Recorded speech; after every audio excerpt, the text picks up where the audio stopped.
Welcome everybody in to another episode of Dahm.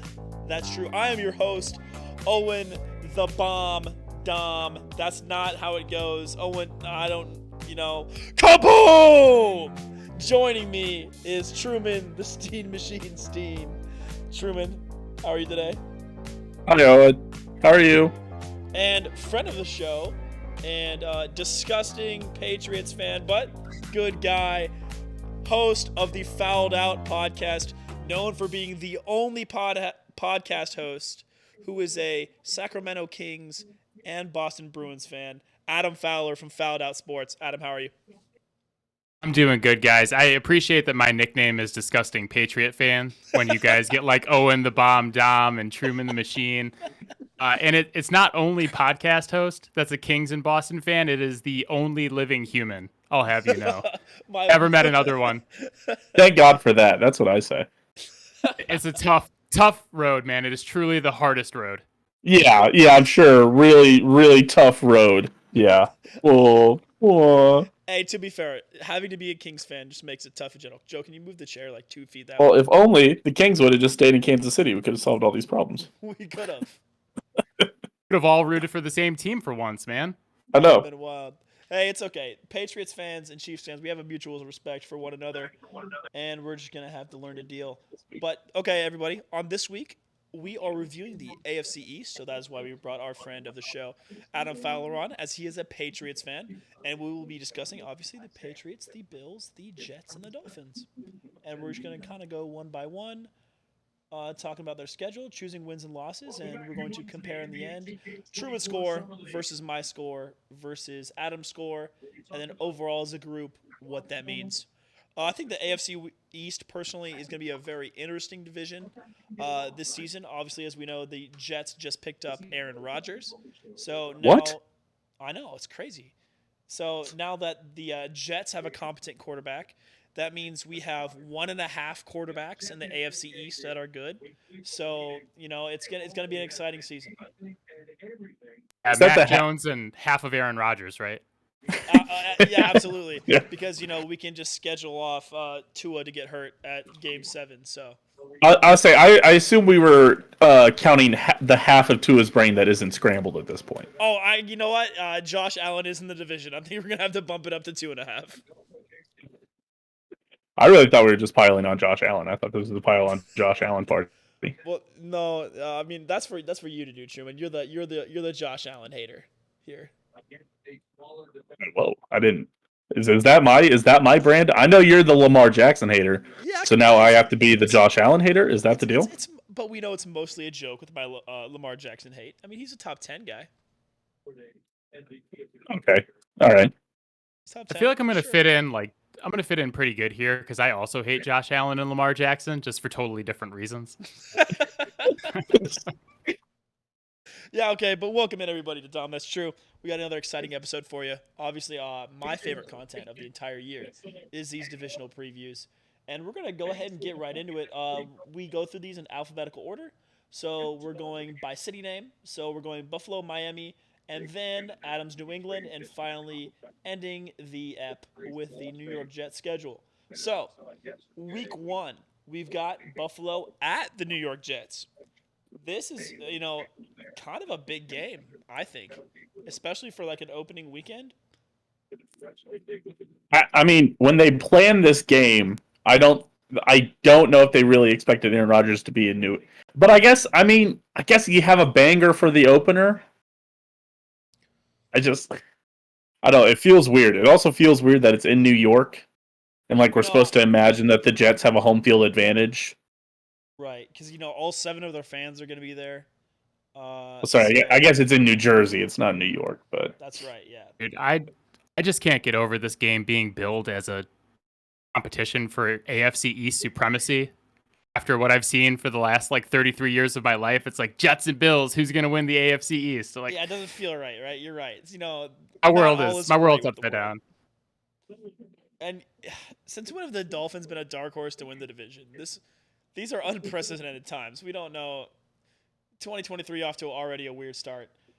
So Adam, in your entire life as a Patriots fan, Has there ever been a time when you've been worried you might actually finish last in the division? Not since Tom Brady took over. Yeah. Put it that way. That's There, right. there was dark times before then. I was pretty young when he took over, though. So in my Right. lifetime as a fan, I was never worried we weren't going to come in first. Yeah, I mean, that's totally accurate. I mean, when you have, the GOAT of the sport as your quarterback for that long a time, it makes sense that you'd be that confident. And I can tell you that's, kind of where we're at right now as Chiefs fans. Nice to feel that confident. Yeah, to have the go to the sport as your quarterback. That's really great, honestly. Yeah, but you guys are where I was probably like 10 years ago, where you're just like, we got like the best quarterback in the game. We got, in your case, one of the best coaches, however you feel about Andy Reid. Sure. You just have confidence going into every year. You're like, we're going to roll this division. Yes. That's not the story with the AFC East anymore. The Patriots are picked to come in last. We'll see how our picks pan out. We'll see if I'll ever come back on the show again after we make some picks here. Well, but yeah, the Patriots broke their mold of drafting someone with a ridiculous name. So I don't know how good the Patriots are going to be this year. I know that when the Patriots pick up Crumbopulous Winkle out of Yale for like the 6th round pick, normally those dudes pop off for the Patriots, but nobody weird drafted by the Patriots this year. So I'm not sure how good of a year it's going to be. this is really the thing that scares me is when we take DBs in the first round, they're almost always bust. Then like you sacrifice that guy so that the guy Crumbopulous Cromwinkle, who you took in the 6th round out of Yale, all pro. We'll go crazy. Yeah. Perennial Yeah. all pro.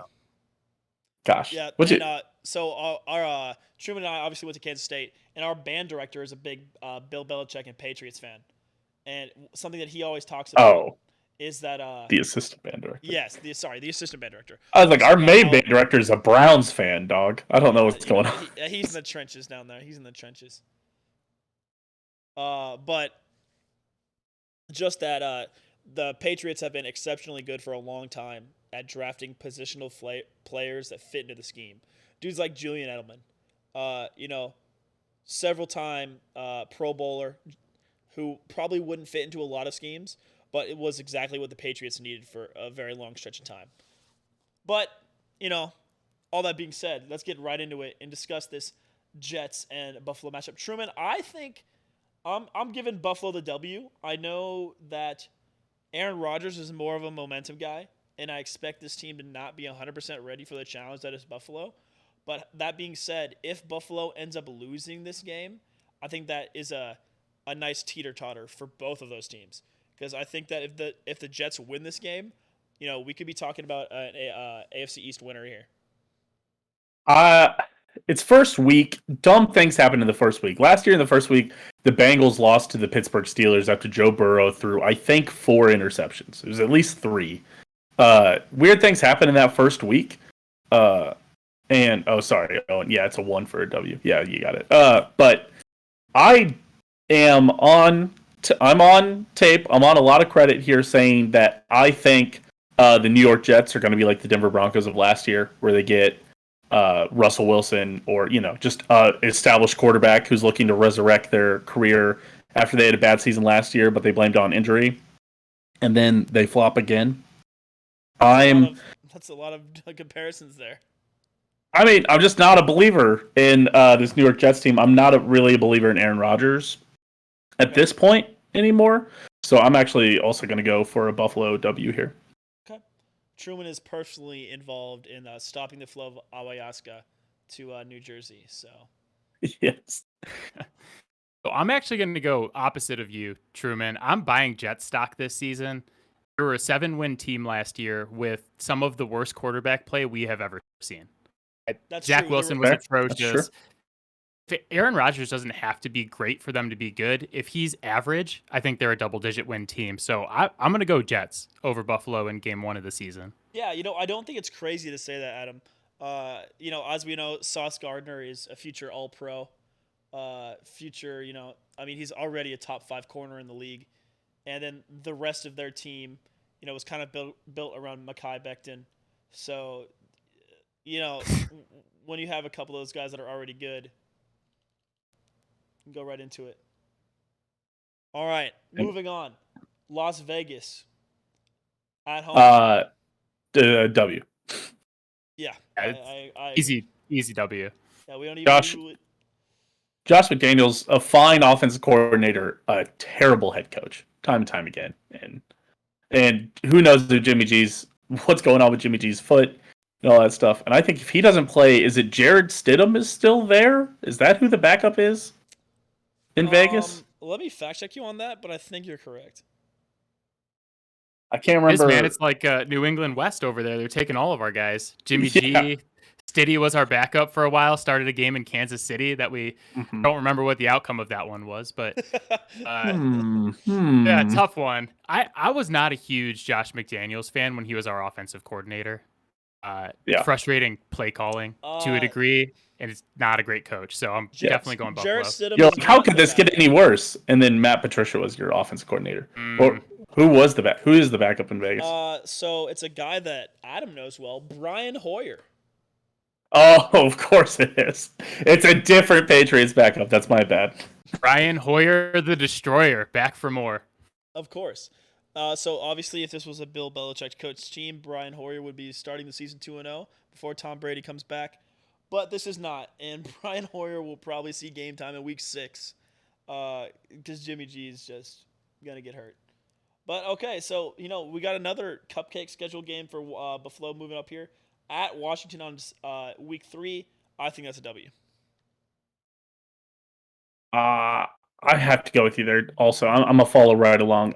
Quarterbacks I'm not buying stock in. Sam Howell, not buying stock in Sam Howell. Yeah, North Carolina quarterbacks. Not a great showing for the last one, so not sure about this one. I'm on the same page with you guys. I'm going Buffalo, but how crazy is it that it wasn't that long ago that Sam Howell was being compared to Baker Mayfield, and that was thought to be a really good thing?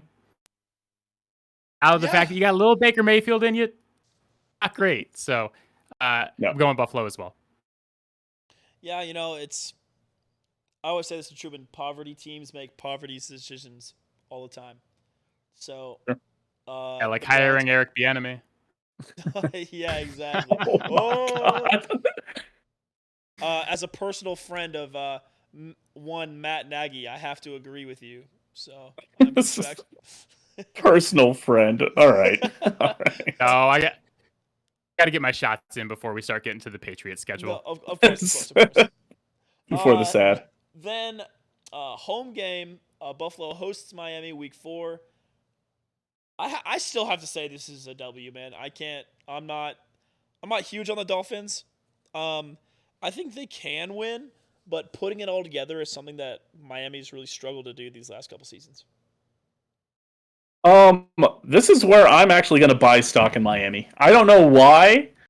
I think if Tua, this feels even weird to say, and I feel gross saying this. And also shout out Adam for kind of looking like Mike McDaniel right now, honestly. But I'm actually going to be buying stock in the Miami Dolphins this year. And I'm going to actually, as long as Tua stays healthy, and as a K-State graduate, the backup of Skylar Thompson is a great option also. I'm actually going to pick a Miami W here. All right. Oh, I've actually gotten that Mike McDaniel thing before. I was in a bar in Metro Detroit last season during the year and had a dude who was obviously not 100% sober stop me and ask me if I was Mike McDaniel. I'm like, yes, I have a game tomorrow, but I'm drinking in Metro Detroit and I'm flying back out to Miami. So they're like, hit the vape, Mike. I think Miami's the hardest team to pick for, I think, in the entire NFL. Owen, you alluded to it earlier. How much Tua are we getting this season? It's week 4 by this point. Is he still playing or is he out with another concussion? Right.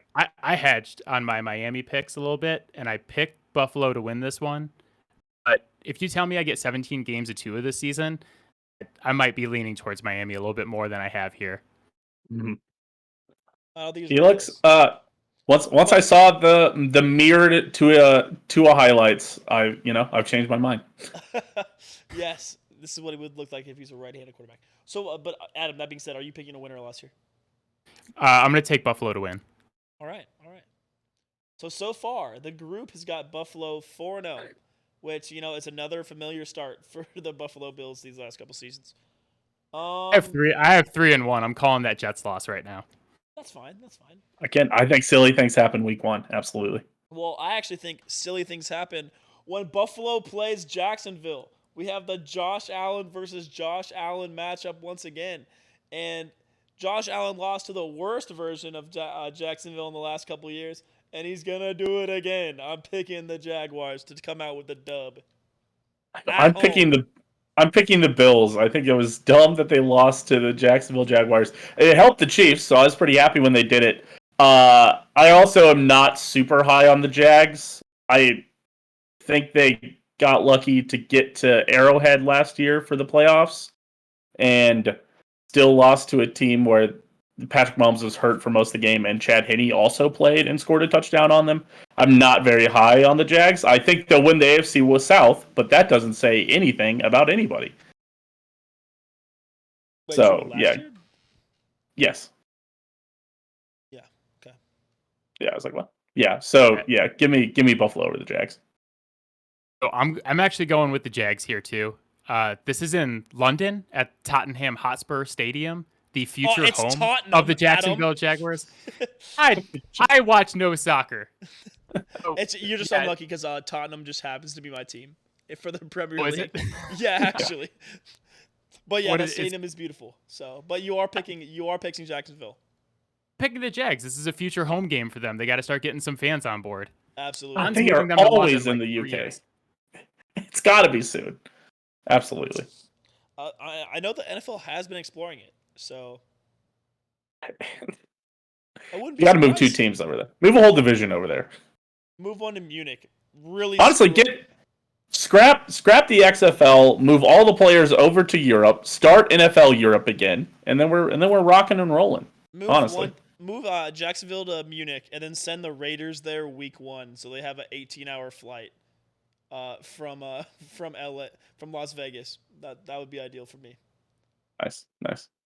And then so then Daniel Dimison comes into town down here, week 6, with the Giants. I don't know why they gave him that contract. That is one of the most insane contracts given to one of the most just slightly above average quarterbacks that I've ever seen. But I got to give Buffalo another win here. It's like Daniel Jones is like this class's Ryan Tannehill, where he'll be fine and he'll keep getting contracts and they'll keep being fine, and but he's not going to beat Buffalo. So yeah, give me Buffalo over the Giants here. I'll take Buffalo as well. Yeah, I assumed all of us would, but even with Ryan Tannehill, Truman, Ryan Tannehill could be like, a KCP role player type guy. Daniel Jones is like a Lamar Jackson, but worse. Like he's like the bad parts of Lamar Jackson into a quarterback. Like every time you see Lamar make a play, go, I don't know about that one. It's like just multiply the possibility of that by 10, and that's Daniel Jones. That's fair. I will say that what Daboll's done with Daniel Jones and the New York Giants as a whole has been pretty amazing. I was shocked when they gave Jones the extension. Yeah, I thought they would go somewhere else. Because I think he could do that with so many people, especially a more talented quarterback that could have a higher ceiling. I think he can do that. Like, I don't know, Josh Allen, for example. Yeah. So Daboll revenge game falls short here. I'm going with Buffalo as well. All right, makes sense. And then at New England in early October, New England really doesn't lose too many of these games. I believe they've lost the last 2 at home to Buffalo, correct? Lost quite a few in a row to Buffalo where the wind isn't going 150 miles an hour. Right, yes. Yeah.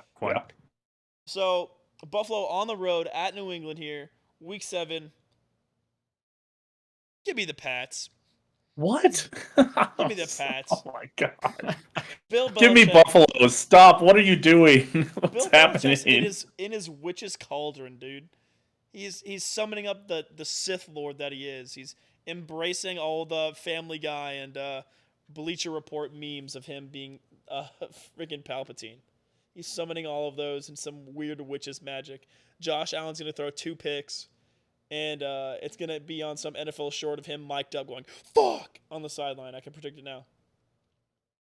Well, and what were you guys drinking on Grub Buds before you got on here? It was it was the Angry Orchard pack on Grub Buds.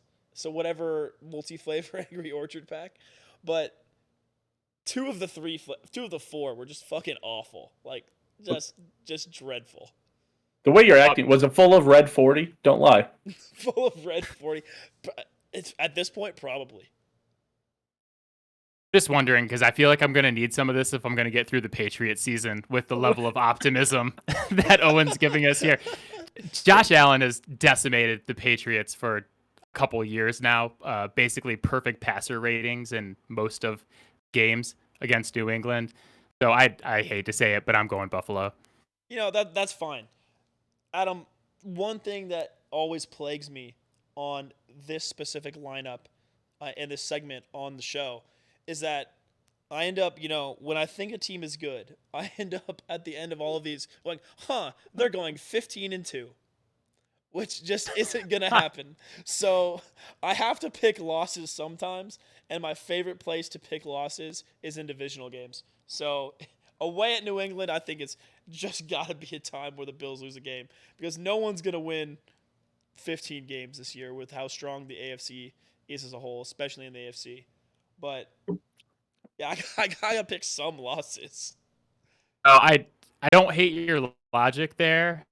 I'm just gonna tell you guys I made all my picks ahead of time, so I'm reading off my Excel sheet here. So I like it. I bring my expectations. You're the most prepared guest in Dahm. That's true history. That's crazy. yeah, history for sure, dude. It's color coded too. Oh my god! Oh my Holy god! shit, the research. Oh yeah, yeah. Just for that. Yeah. Could you imagine what it'd be to be like a real podcaster? Own? Could you imagine?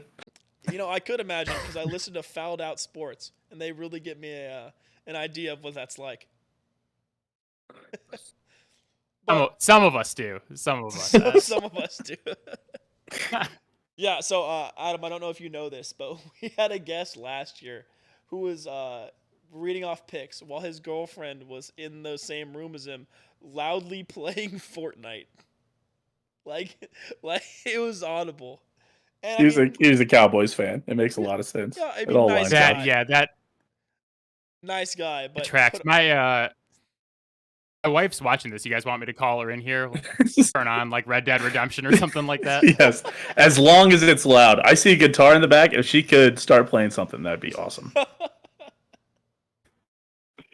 She's a multi-talented woman. I'm sure she'd find something that would be entertaining in the background. Absolutely. We'll just when you get stumped and you're really in between decisions, we'll just give her a live call, see what her decision is on the game. He won't be stumped. He has the Excel sheet. He's prepared. That's right. Okay, so moving on. One game that won't stump me is Buffalo hosting the Baker Mayfield Buccaneers. Give me Buffalo. Yeah, this is a W. Tampa Bay's gonna be terrible, man. It honestly might be the Kyle Trask Buccaneers by this point. Either way, give me Buffalo. Well, Baker's the king of making it 9 games, so we'll see that when we get there. But because right around here is when he has his 3 touchdown game, and everyone's like, "Is Baker back?" And then I'll do the 2 for 15 with 89 yards and 2 picks game that gets him benched. So. Yep. But okay, one of the games of the season, in my opinion, at Buffalo at Cincinnati. It was a tough game. I can't. This is a tough one. Truman, what was the score the last time these two teams played? I don't remember. Well, Owen, if you remember the last time these teams played, they didn't finish the game because somebody died and was brought back to life on the field. I was wondering why I couldn't think of the score. Yeah. The last time these two teams played was actually in the playoffs right after that. I think it was 26. Oh, that is also Cincinnati. true. Sorry. So they did, yeah. Yes, sorry. Both things are true. Yeah, Damn, sorry. I'm thinking of the regular season matchup. Was Buffalo really in that game, to be honest? I don't think they were ever really there. Oh, that was such a weird game. Both games incredibly odd for very different reasons. But the playoff game, That being I don't said, know, I am man. going to give this one to Cincinnati. I think Cincinnati's the better team this year. They amp themselves up at home against good teams. The Chiefs have learned this a couple times. Sometimes it's just there's some magic with Jamar Chase and Paycor Stadium. Yeah, give me Cincy also. It's a tough one. Matchup of the two best quarterbacks in the AFC. Nothing. I was waiting to see Truman's face on that one. Oh my god. For the record, Patrick Mahomes is the best quarterback in the league. Yeah. Cincinnati wins at home over Buffalo. Fair. See, this is why we invite guests like this. We knew this guy knew ball. All right. Moving on. A low bar. It's a low bar. Moving on, we have the Buffalo beats Denver game. So, yeah, I'm going Buffalo. Yeah, I don't think Sean Payton's going to turn this team around. Not in 1 year, and I'm really not sure with Russell Wilson.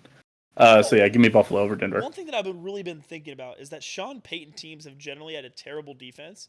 So does Sean Payton even know how to coach a team that's based around the defense? He had good defenses. What are you talking about? He had Bountygate. He had great defenses. I'm pretty sure they were like 29th in the league during Bountygate. This is a Drew Brees team. It couldn't have had a good. I say they weren't great, but yeah, but they were okay. They were okay those Super Bowl years. The Super Bowl year, the one Super Bowl year. Yeah, exactly. Well, they were. The years they were weren't running into Minnesota. Yeah, they were opportunistic. Yeah, sorry to interrupt you, Adam. Oh no, you're good. They're opportunistic defense. They allowed a lot of yards but forced a lot of turnovers. Yeah. Truman, the way this green screen works, it makes it look like you're sitting on the couch like right next to me. I'm trying to think. Oh, I give you this a little peck on the cheek there. Yeah. That's really funny. Okay, but yeah. So yeah, Adam, what do you think about this Denver Broncos team? I love Denver just because they're like, God, we suck and we're absolutely screwed, and we're just gonna keep throwing money at the problem until we fix it, and it just keeps getting worse. It's like my favorite ownership philosophy in all of sports. Yes. Denver loses this game easily. This is the Buffalo W. Yeah, absolutely. I completely agree. Then we have the return matchup: Buffalo at home versus the Jets. This is week 10. So by this time, the Jets are going to start losing steam like they always do. So give me Buffalo here. Yeah, Buffalo as well. I picked the Jets in the first one. I'm going to say Buffalo gets revenge here, and they take this one. Yeah, I agree. Yeah, wow, what a stacked schedule for this Bills team. Now they go on the road to the Eagles. Oh, so I think the Eagles are good.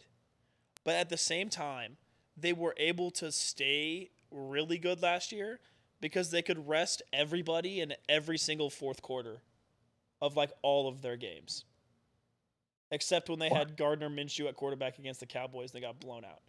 But like in the playoffs especially, they played nobody until they got to the Super Bowl. But I still think Philadelphia is a top 5 team. And yeah, you know what? Give me Philadelphia in this game. I think that the Buffalo's own strategy of, running the ball and establishing the run game and opening it up to Josh Allen is actually the formula to beating Buffalo. So give me Philadelphia here. The Philadelphia Georgia Bulldogs will.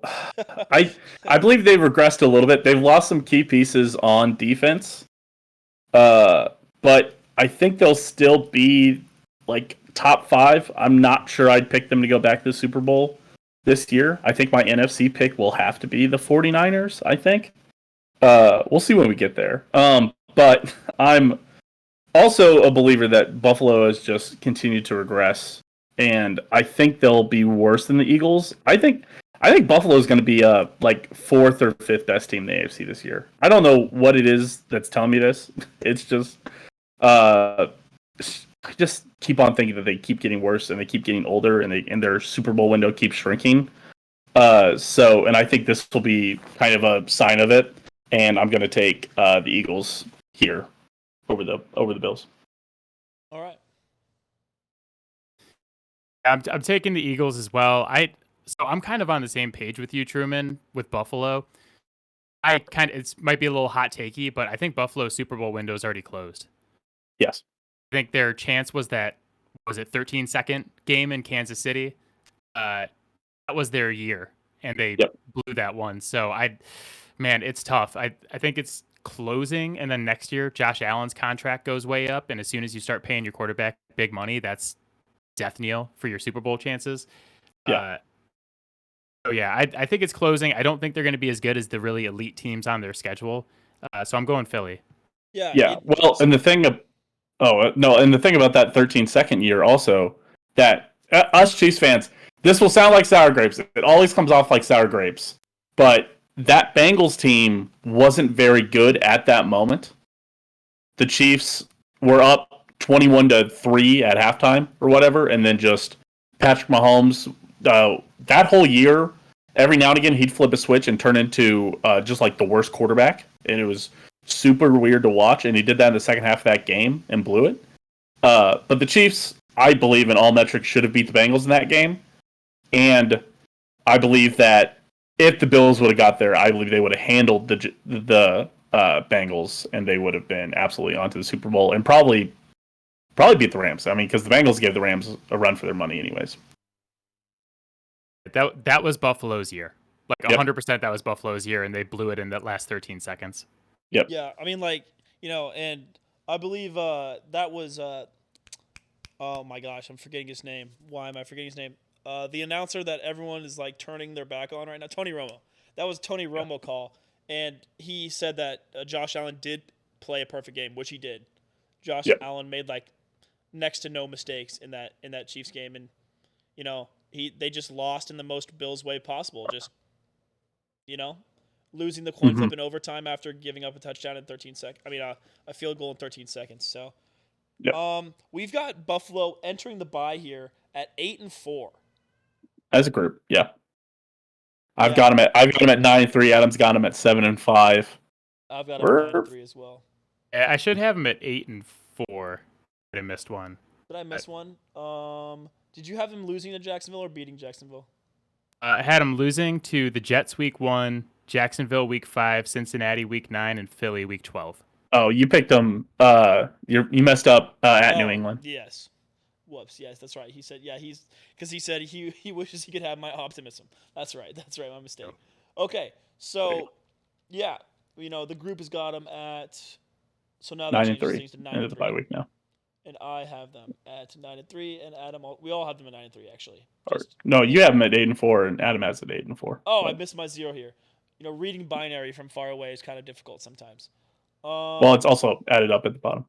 Yeah, not important. Oh, there's a soda can in my way. Can't. Nice. See it. I'll have to. I'm moving that right now. It's actually pissing me off. Professional podcasters. We technically make money off this. The professional podcasters. Nice.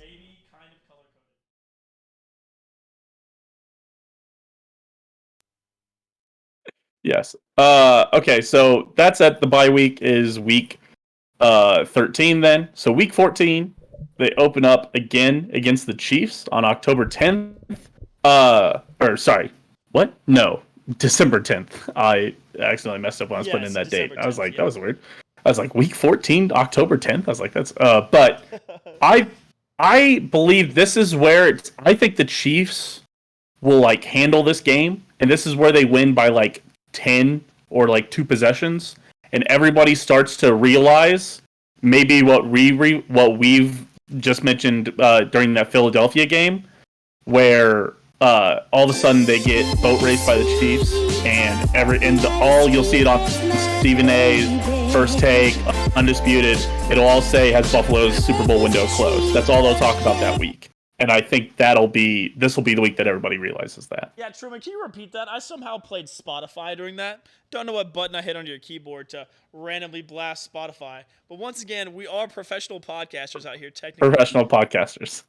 Oh, and I just said that this will be the week that that the national pundits and the national media realizes what we've all realized, that Buffalo's Super Bowl window is closed, and that's all they'll talk about. First Take, Undisputed.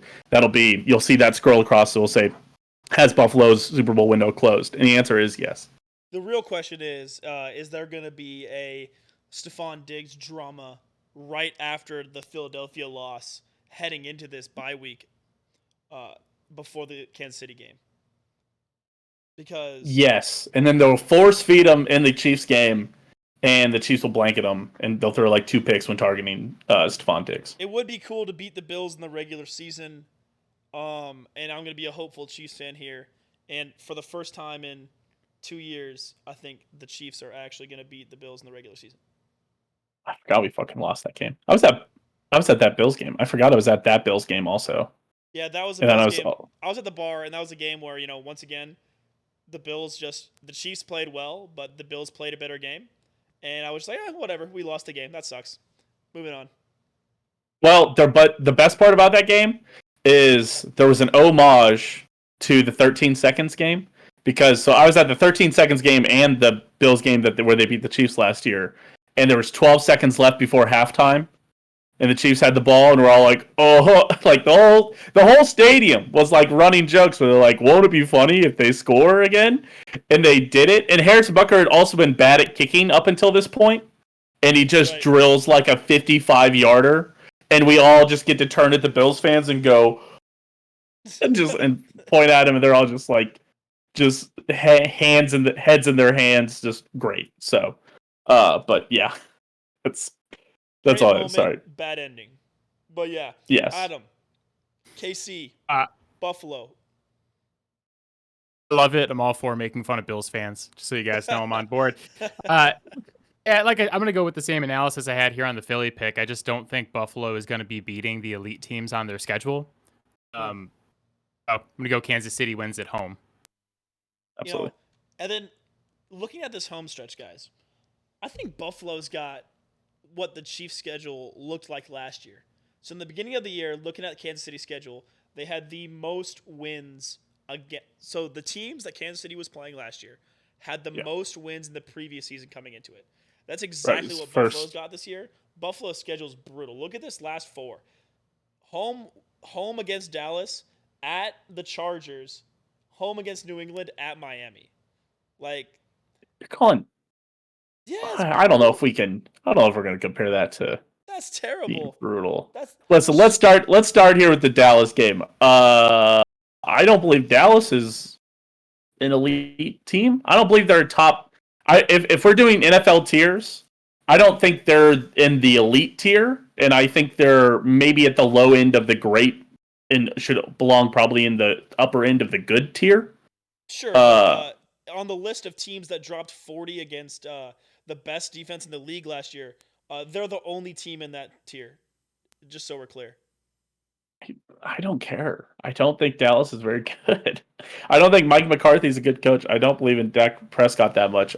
Give me the Bills over the Dallas Cowboys when the Bills are at home, especially. Okay.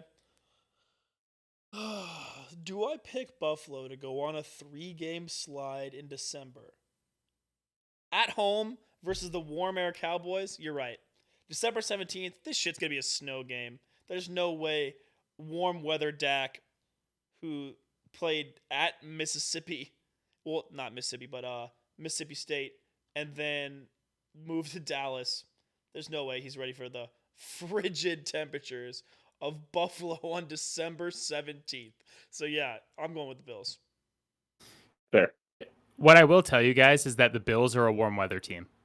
That's their biggest problem is that they don't play in a warm weather state.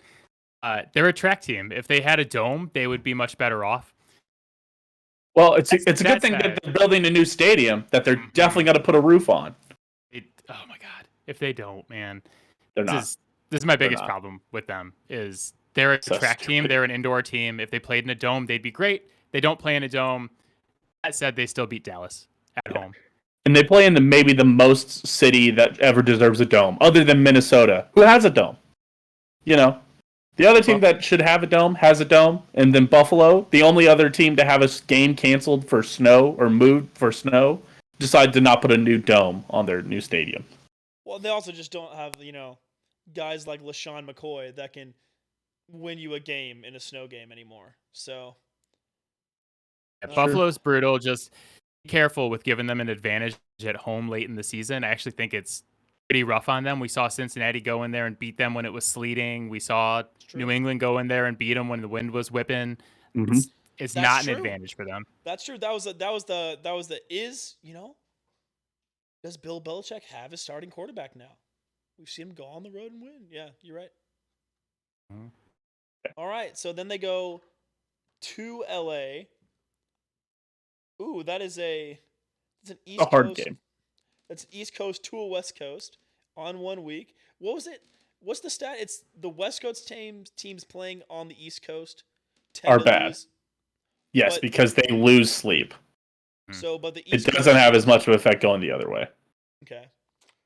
Because it's just like they're just playing at like 4:00. For me, But this for is for the West Coast teams, they're playing at 10 a.m. But they're not for used me, to. I'm a big narrative guy, especially when it comes to AFC West teams. This is Big a narrative very podcast. typical. This is a very typical Chargers loss. Chargers need this game to stay within 2.5 games of Kansas City at this point. So, this is the nail in the coffin for them. Buffalo's winning this game. Chargers win this game so that the AFC West isn't locked up and we get annoyed because we still have to play our starters for the last 2 weeks. Give me the Chargers in this one. All right.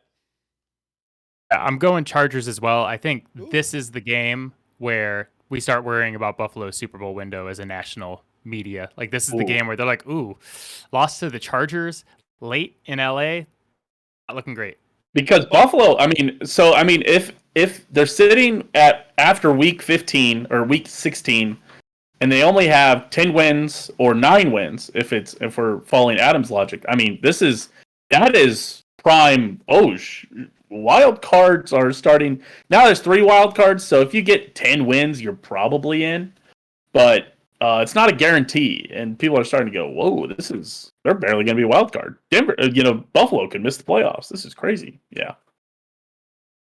Yeah, I mean, it might be one of those years. And guys, is it confirmed that Shannon Sharp and Stephen A are joining forces for a show? Is that confirmed yet? I'm not sure that's confirmed yet. That's just heavily rumored. Okay, because It's Buffalo losing to LA, I'm tuning in to Shannon and Stephen A. I say Shannon Sharp has officially left Skip. That has been that relationship got super toxic. When you lay your head on your pillow at night, just know I gave you everything I had. Yeah. The New Year's Eve game. Give me Buffalo over New England. They shut up the haters just a little bit. They get a little closer to the wild card game. Give me New England. I'm also taking Buffalo here. Buffalo's not going to lose Buffalo, both of them. sorry. Yeah, Buffalo's not going to lose both of them to New England, in my opinion. I'm going to take Buffalo here as well. I will tell you that if New England's going to win one from them, I think this is more likely just because what we just talked about with the cold weather stuff. Mm-hmm. But it's going to be really tough for them to stop Josh Allen this year. That's true. Yeah, Josh Allen. Yeah, pretty good against the Patriots. Okay, the Week 18 matchup. On the road at Miami. Miami is down to their third-string quarterback at this point. Buffalo salvages and confirms their playoff spot with a win here. Could be deciding the AFC East title here. Give me... Damn it. I've got to decide if I want to play narratives or not. Because we talked about Tua. At this point, it's Skylar Thompson, so... Right, that's my issue. If it's Skylar Thompson, it's Buffalo. If it's Tua, it's Miami for me. But you know what? I'm buying stock in Miami. This will be my Chicago Bears hill that I die on this year. It'll be the Miami Dolphins instead. Give me Miami taking this dub over Buffalo final week of the season. All right. Yeah, you guys want to talk home field advantage? Miami in December, sweltering heat. You got to stand on your side of the sideline where there's no sun because there's no shade because Miami cheated when they built their stadium. Yep. I don't care if it is Mike White. We're gonna beat them. Miami's gonna win this game. They went into Buffalo in the playoffs last year with Skylar Thompson. Should have won that game. Yes, absolutely. That's true. They should have. Yes. Mike McDaniel is that dude. I think he can scheme up this offense even without Tua. And you go into Miami from cold Buffalo. It's You don't win in Miami in December, man. Trust, as a Patriots fan who's watched it over and over and over again, it is Yep. brutal down there that time of year. Oh, I'll never forget that Hail Mary play or that flea flicker play. I'll never forget that. Yeah, why did they have Gronk out there? Still don't. Gronkowski, no. He doesn't have the Well, you know, logo. He used to put Randy Moss back on Hail Marys back when Randy Moss was one of the best receivers in the league. And they're like, Yes. yeah, Gronk could do the same thing. He's fine. Look, he's 6'8". He'll be okay. Nope. Really, really tough one. Yep. Oh, All right. What I'm So trying to say is, with Adam praising Mike McDaniel, I'd like to remind the class that no one has seen Adam Fowler and Mike McDaniel in the same room at the same time. That's all I'm trying to say. It's true. So we have the Buffalo Bills. I have an 11-6. Owen, you got him at 12-5. Adam's got him at 10-7. As a group, 11-6, and I think that's about right. All I right. think I probably have one too many wins, but Buffalo, they're so like their unit as a whole. If it can stick together and avoid weird losses, I think Mhm. if you gave me an 11.5, I'd probably Yeah. still bet the over this year. But Yep. I also wouldn't be surprised if they won like 10 games. Fair enough. All right. Let's keep it moving on to Miami.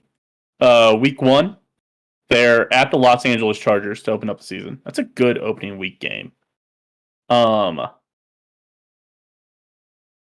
I think Miami's gonna trounce the Chargers and have everybody thinking about what's going on. You're going Miami here. Yep. Well, you're forgetting that LA is the best first game team unless in the whole league unless they're playing the Chiefs. So give me LA.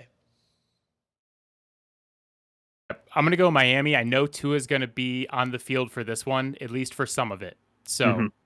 See, I have that same Yep. logic, Yeah. but there's no way Mike Williams and Keenan Allen are hurt week 1. So that for that reason, I'm going with the Chargers. Fair enough. They're at New England. Week 2. I think this is easy Miami W. Easy Miami W. Right. I said it. That's right. I think this is a close one. I do think Miami is the better team, so give me Miami here. so I am going New England win here for 2 reasons. One, it's Tom Brady night in New England. This is the special Tom Brady comes back. We unveil the statue. There's going to be a lot of emotion in the stadium. Fair. 2, if the Patriots don't win this one, they might start 0-5. So you got to give me one. All right. That's fair. Fair enough. Truman, I don't know how you did your calculation for for some of these. Wait, no, you're changing the bottom. Why are you changing the bottom? Oh wait, that was the bottom. You're right. Yeah, you changed my sum. That's. Oh my god. It's working. It's Never- working as intended. You touched Never my. ruin another man's formulas. He Oh, touched no, I my ruined Excel the sheet. formula. He complained about the Excel sheet. He's like, "Hey, could you add a couple if-then statements?" I was like, "Yeah, sure." I did it, and now he's messing with it, and now it's broken because he wrote over my totals. I did. I'm sorry. Man, what did I do? Equals sum parentheses. Drag that column. Click enter. Then drag it over to the right. It'll do all 3 columns. I'm not. I don't know if I'm Excel proficient. I'm Excel enough. Okay, well, we'll fix that once we get to the end here. Will. All right. Because we can count. right. Adam. Home against Denver, week 3. Yes, you said week 2 win for the Patriots and a loss for Miami, correct? That's correct. Okay. All right. Going nowhere. Going back home to face Denver. Easy dub. Denver's terrible. Denver. It's gonna be hard for. I have to pick some wins for Denver somewhere, but this isn't it. Give me a Denver dub Denver might be or Miami dub. Sorry. Denver might be in the Arizona category for me this year. I don't think they got better. I don't think they got better. It couldn't have got worse though. But when Miami is good, it is so hard to win in Miami, really any time of year. I talked about December, but like going from Denver, high altitude, to going in Miami and just sweating your ass off for an entire game is going to be rough. So I'm going Miami here as well. Oh, this is also like the hottest time to play. Like this was when Buffalo struggled and was like it was like 115 on the field was like week 3 around, or it was week 2 or week 3. So yeah, this will be awful. This will be an awful time for Denver. Week 4, we already picked these games. Yep. Yeah, it just a reminder. I picked Miami to win. Owen and Adam both picked Miami to lose at Buffalo week 4. Yep. All right. Then at home against the Jets. Or the Giants, excuse me. Man, I have to pick. Damn it, I have to pick Miami here. Give me Miami again. Miami. I'm gonna have Miami starting off 6-0, and that really makes me sick, honestly. Well, Miami no stranger to a 5-0 start. So at this point, 2 losses kind of seems uncharacteristic for him. So give me a win against the Giants. Not too late to go back and change that New England pick. You can still pick New England to win, Truman. I'm gonna go with Miami over the Giants as well. I'm not a big Giants believer. I think they really regress this year, even though they have Dayball. So I'll take Miami at home. Fair. A team built around 2 ball carriers. A Daniel Jones and Saquon Barkley. If Saquon decides to play. Yeah, exactly. So Carolina, a gigantic question mark this year. They got the new rookie quarterback. It's been a while since we've seen a rookie quarterback truly excel in their first year in the NFL. I can't pick them to win, dude. Give me Miami with their 4th win. Carolina, I think, is going to have some growing pains with Bryce Young and also a new head coach. Oh, yeah, Frank Wright over there. Give me Miami again, 6-0 start off season. I like where Carolina's going in the future. A lot of young talent on the defense. I like Bryce Young a lot, actually, but not year 1, not against Miami, who's going to be a really talented team. So I'm going Miami as well. Man, have you seen the videos? He looks so small. And I know I shouldn't buy into that. I know he's going to play larger. I know that's an antiquated thing. I know small quarterbacks can succeed in this league now. But I feel like that first year is going to be tough on him. It's the first year learning curve for quarterbacks is already so difficult. Yeah. Toughest position to transition to in the NFL. And then, the size doesn't help. He's going to play bigger, but he's going to have to learn to play bigger in the NFL. Yeah. That's going to take absolutely. time. Coming up against a team that is just physically large. Miami's going away to Philadelphia. Give me Philadelphia here. Philadelphia could be undefeated. This could be 2 matchups of 6-0 teams where they're like, who's going to, wow, this is unexpected. This is going to be a heavyweight matchup. But, yeah, give me Philadelphia here to knock Miami off their high horse. I'm going to call it right now. As long as Tua's healthy for this game, this is going to be a shootout. Oh, okay. This is easily like a 42-38 type of game. I'm going to take Philly to win it. With some of the losses Philly's had on defense going up against Mike McDaniel and this like Tyreek Hill, Jalen Waddle combo. Yep. Lots of points in this one. That's true. All right. Following week, they're back at home you said against all New that. England. Wait, sorry. To confirm, you said Miami? I'm going Philly. Philly. Okay. Sorry. Yeah. All right, moving on. At home against the Patriots. Second time already. Dang, that's quick. W for Miami. Okay. I'm going Miami as well. Patriots do not win in Miami. Just watched it for way too long. Yeah, they do have a little bit of hoodoo around it. Yeah, I guess I have to go Miami as well. So then Miami's hosting. No, they're not. This is the Germany game. So this is in Munich, because I remember that this, would have been a home game for Kansas City, but it is not. So I feel like there's more Chiefs fans in Germany. Give me the Chiefs. I think also give me the Chiefs here. I think what's crazy is that they've sent a game that could be jockeying for position of the number one seed in the AFC at the time, and it's in Germany, which is probably the best thing the NFL could do, but also just a crazy thing. Also, I think the possibility Skylar Thompson could be starting a game here, or Mike White could be starting a game here by this time. Again, I know Mike White's the backup, but we're Skylar Thompson believers in this house. So but yeah, so sadly, I'm gonna still pick the Chiefs here, but it is just crazy to think that this game will be in Germany. NFL usually sends like crap games overseas. Like the other Germany game is New England versus Indianapolis. Like that's gonna be boring. So I apologize to our friends in Germany. Yeah.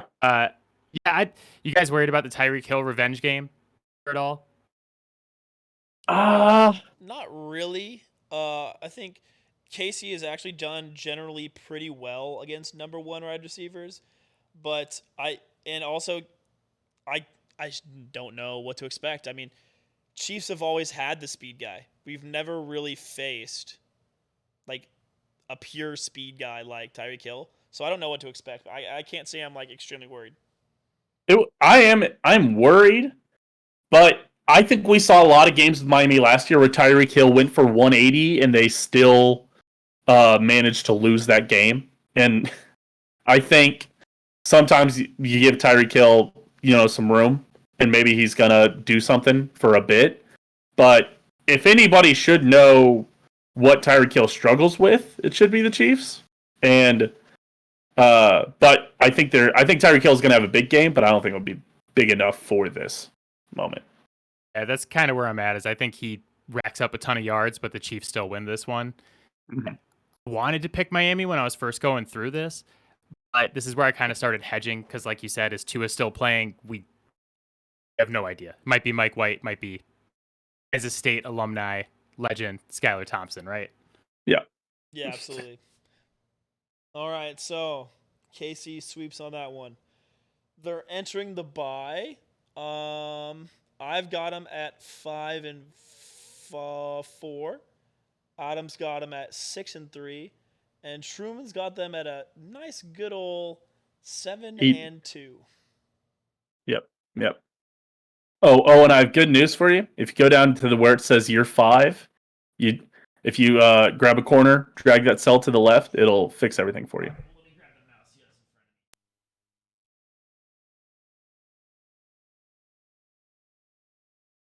I saw that it was still doing the sum, and I was like, "Oh yeah, you're good." I'm at 5-5. Yeah, I have it at 8 and. No, you've gotten a 5-4. Oh no! Wait, No. It's I've got that W. Yeah. Right, I've got that W down low. You guys both have them at 5-4 going into this week, and then I have them at 7-2 going into the bye week. I probably have too many losses for him. It depends on how many concussions Tua has at this point. Yeah, pick those losses now because the second half of the schedule is. Truman, you might have them like easy 15 wins. I know. This is gonna be so. Coming out of the bye, they host one of the most dysfunctional teams in the entire league. The Raiders, right during their Raiders fall apart part of the season, which this season might be the entire season. Give me Miami. Yeah, give me Miami. Raiders. It's easy Miami one as well. Raiders still have one of the worst pass defenses in the league. Yes. It's not going to be fun. Again, even if it's Mike White or Skylar Thompson, I still think they can find one here against the Raiders. Following week, they're at the Jets. I think, by law, I have to pick this as a Jets W, just for division parity and so that they're not 15-2. I think I have to do the opposite. I think I have too many Miami losses, so I'm picking a win on the road. Okay. I'm going Jets win at home against Miami. I think this is like one of those games that's going to be like, man, here it's kind of a division deciding game at this point. They got 2 against the Jets to finish out the season. So I'm going to say the Jets take the first one at home. I think I'm coming around more and more on the Jets as I think about it. They had one of the best, young wide receivers in the league with Garrett Wilson last year. Then Sauce Gardner, you expect both of those two rookies to not take a step back. and then they get better at the quarterback position by 1,000,000,000%. And they add Alan Lazard. And they get Breece Hall back, but who knows what Breece Hall is going to do coming back from that ACL. Yeah, but the running back position doesn't matter in the NFL. Well, that's not. They just don't get paid. It's not that they don't matter. Well, it's just that... yeah, but you can find Jareem Doolittle from D3 White Castle, and he'll ball out. Fair enough. At Washington, this is a Miami. Am I going to get weird? Fuck it. Let's get weird. Give me a Miami loss here. Give me the Commanders win. I was also thinking about giving Miami another loss here because this is a pick for parity in the NFL. This is a Scary Terry random fantasy hero week. Mm-hmm. I'm going to go Miami win over the Washington soon to not be Commanders. Again, they might have to change their name again, unfortunately for them. So really? Is that true? Yeah. There's a trademark battle. They'll probably win it. There's apparently another guy who owns like the name the Washington Space Commanders or something like that, and it was deemed to be too close, so they couldn't trademark their name. Let's go back to the football team. The football team was so hype. It was better than what they are now, but yes. Yeah, Miami win in Washington. All right. You're the only one who's picking the right thing here. I think we are backed into a corner here, and we have to pick Miami to lose in that game. Then we have the Battle of Midway in Hard Rock Stadium with the Titans coming to town. Give me Miami. I refuse to believe in Tennessee. Yeah. I don't believe in Tennessee at all this season. I'm going with Miami as well. I don't believe in any team in the AFC South besides sort of the Jaguars, and that's just for them to win the division. Yeah. Okay. Yeah. So that home against the Jets. Give me the Dolphins here. I'm the opposite. Give me Miami. I mean, I'm taking. Jets here, sorry. Taking Miami. I had the Jets winning the first one in New York, and again, revenge game, parity in the division. Jets or Miami takes this one over the Jets in Week 15. All right, then they have the Cowboys at home. Give me Miami here. Okay. Give me Miami here. I had a lot of Miami losses the first half of the season. I think they put together a nice little win streak and start pushing for the division at this point. Miami over Dallas. All right. Okay. At Baltimore, before their final home game of the season, hosting Buffalo. Baltimore's a sneaky one. You don't know what you're going to get with Baltimore this year, like at all. You don't know what Lamar Jackson you're going to get, and you certainly don't know what the wide receiver room is actually going to turn out to be, which has always been the biggest question for Baltimore these last couple seasons. Give me a Miami disappointment. Give me a Baltimore win here. Give me a Baltimore win as well. We're all on the same page. I don't like this game for Miami. Like late away at another division winner, another like pretty good potentially playoff team. Mm-hmm. I'm guessing Mike White or Skylar Thompson starting this game at Baltimore. Not my favorite matchup. All right. No. So then we've already picked our final game of the year. Truman had Miami winning. I had Miami losing. And Adam had Miami winning, bringing Truman to a nice 12-5 season for Miami. I had him at 9-8, and Adam had him at 11-5. I mean 11-6, excuse me. And the group had him 11-6. So nice. Next we have New England, and I'm going to let you guys stew on that. I had 4 seltzers on the previous pod, so I need to go piss real quick. I'll be right back. I'm sorry. Professional podcast. He's going to skedaddle upstairs. Gosh, man. This New England team, I know you said that you're not going to be optimistic about them. You're about to surprise everybody. And I think every time we have somebody like we're going to have a Bengals fan on for the AFC North. And I know they're going to go crazy for the Bengals.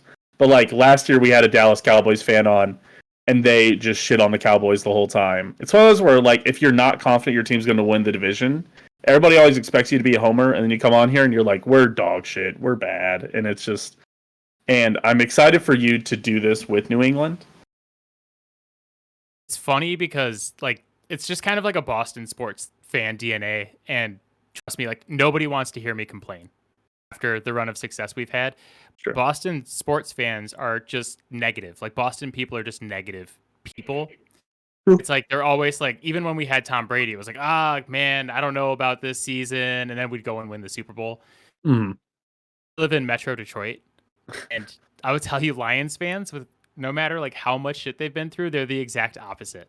Where they're just like, this is our year. Every year, Jared Goff, baby, we're gonna smoke the Chiefs week 1, and then it's like rolling from there. So I think it's just dependent on fan base. Like Dallas fans go either way. It's like they're either super into it and they're like, this is our year, or they're just like, we're gonna be dog shit. But there's certain fan bases where it's just like either super negative or super positive every year, kind of no matter what happens. I think my picks for New England are realistic. My biggest problem with the Patriots over the last couple of years has been more that they don't really have the blue chip talent they had during the Brady era. Been like outside of quarterback, like the wide receiver room is rough. Probably like a bottom third wide receiver room in the NFL. Right. Our best corner just got caught bringing massive guns in an auto feeder onto a plane. Oh yeah, I forgot. Oh my god, I forgot about. Yeah, so he's gone. It's tough, man. It's tough. Bill takes chances on those like questionable character guys. Andy Reid did that. I mean, he did that with Tyreek Hill. He did that with Mike Vick. They just talked about that on a podcast where Andy Reid absolutely gives them a shot, and so does Bill Belichick. Those guys, they will give you that second shot, and that will work out for you from time to time. But at the same time, once you have one slip up, they're very good about saying, all right, dude, get out of here. We're done with this now. When it works, man, it's like Randy Moss, Corey Dillon. You know, when it doesn't work, it's Antonio Brown and it's Jack Jones. And I'll take the shot. I'll give the guy a second chance, but I absolutely agree with the philosophy that if they mess up again after they got their second chance, like that's it. You're out of here. Right. Everybody deserves at least a second chance. You know, Mike Vick, Tyreek Hill, again, did their time. Did the justice system, came through, and then ended up being great for Andy Reid. But oh man, they've also had the bad side of that with, you know, some questionable guys that didn't pan out. Or man, a great example, they signed the Raiders guy. Do you remember the Raiders cut that cornerback, also flat, like threatening people with guns on Instagram, and like 2 weeks later the Chiefs signed him. And I was like, what are we doing? And then like 2 days later, they cut him again. And I was like, okay. I was like, all right, at least we didn't do too dumb there. But yeah, Damon Arnett. Yes, thank you. Yeah, sometimes it does pay off, but it's man, it's gonna be tough in New England. When we had like before that incident happened, and I was like, okay, we got Jack Jones and Duggar and Christian Gonzalez and all these guys. I was like, man, we might have a really good secondary this season. With that, I thought we were gonna get DeAndre Hopkins at one point. And I was like, oh, man, if he can still go, you get a number one receiver. We added Juju. Like, I was starting to get pretty optimistic, and the last couple weeks of the offseason have been rough. Yeah. It's probably going to be reflected in the picks here, too. Man, if you could have DeAndre Hopkins and Juju opposite of each other, honestly, that would have been quite the matchup. But instead, I very similar, honestly, to the Chiefs last year, where we're like, oh, our number one's Juju. This will be fine. He'll be fine. You know, I don't support everybody being like TikTok boy and all this stuff, but he's a solid receiver. He's going to get you he's going to get close to 1,000 yards, but he's just not, he's not an all-world wide receiver ever. Right. Yeah, I like the signing. The difference with us having Juju as our number one and you guys having Juju as your number one is that we don't have Patrick Mahomes and Travis Kelce on the field as well. So it's Mac Jones, Hunter Henry, and Mike Gesicki. It's a little bit harder for Juju to get open. Well, to be fair, Mike Gesicki can't kill you in a game this year, so you're gonna have to win at least one against Miami this year. But speaking of things, he can kill us in a game. It's just going to be from the inside. Oh god, the self-sabotage. But speaking of things that are gonna be rough, opening the season, hosting the Super Bowl losers. in the Eagles. I know there's a stat around there about the first game after losing the Super Bowl isn't great for the team that did lose the Super Bowl. But I can't imagine Philadelphia really missing too much. There hasn't been any internal turnover. They really haven't lost or gained too many players. So I'm going to have to go Philadelphia here. It is a home game in New England, which does make me feel weird things. Again, I think we see a lot of dumb stuff happen in week 1 that isn't reflective of how the season will go. But I don't think I can bring myself to actually pick the Eagles to lose to the New England Patriots, so I'm going to pick the Eagles to win here. But I'm just saying, I'm like I'm a 0 on this, but I'm like a 0.1, where maybe there's a dumb thing that happens and New England pulls us out somehow. I'm just going to tell you guys that we get annihilated by running quarterbacks. That's fair. Rookie Justin Fields came into New England on a Monday night and hung 33 in New England last year. Philly wins this one. I think Philly wins this one by quite a bit. That's fair. All right. So we already have the week 2 matchup picked. Adam is the only one picking a New England win on that one. So, moving on to week 3, at the Jets. I have another New England loss. Sorry, wait. Oh, and just as a reminder, that week 2 game is a home game against Miami. Just for those audio viewers. Sorry about that. Week 3 is they're at the New York Jets. Give me the Jets. Again, I'm not going to be too negative on the Jets. I'm going to be negative on the Jets. But I'm not going to be I'm not sure I'm going to be under 500 negative about the Jets. So, but I am under 500 negative about the Patriots. So give me the Jets here. Yeah, I think this is the game that kind of tells us how the rest of the season's going to go. The first few weeks are going to be a little weird. Patriots typically start off slow. I'm going to take the Jets at home. I just think this is too big of a game for them against their rival. Got to win this one. Yes. It's in the similar way that if you guys win this game, you'll be like, oh, the Patriots might be all right. If the Jets lose this game, they're going to be hitting the panic button, and they're hanging their hat on this game. They're hanging a lot of their mojo on this, and I agree that I think the Jets are probably going to put it together, put you away here. Yeah, so Jets for all 3 of us. Yeah, so going into week 4 at Dallas, kind of a tough start for New England here. There's no way a Bill Belichick team goes 0-4, right? Right? I believe there is a way, and I believe that this is the way. But I don't believe they'll go 0-5, but I do believe they'll go 0-4. I think they're losing at Dallas. I'm flipping this bottle cap. And they lose it. That's brutal. I can't, Bill Belichick is such a consistent head coach. He's, obviously, a more consistent, well, I guess not as consistent, but as Mike Tomlin is with permanent winning seasons. But it's so hard for me to pick that loss, but I just can't see it.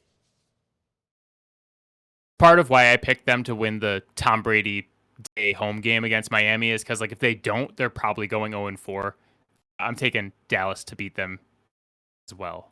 Just a brutal matchup. However, they do get the Derek Carr New Orleans Saints in week 5.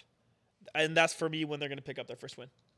Ooh, that's a get-right game. Give me the Pats over the Saints here. I'll take New England as well. Derek Carr, not good. Not a big Derek Carr fan. Not worried about him in New Orleans. Speaking of fans, speaking of teams and quarterbacks, I'm not a fan of. They get at the Raiders the following week. Yeah, it's a win for New England again. So here's the tough thing. As Patriots fans might know, Belichick assistants own Belichick in a weird flip. And that's the only thing that worries me here. Trying to look.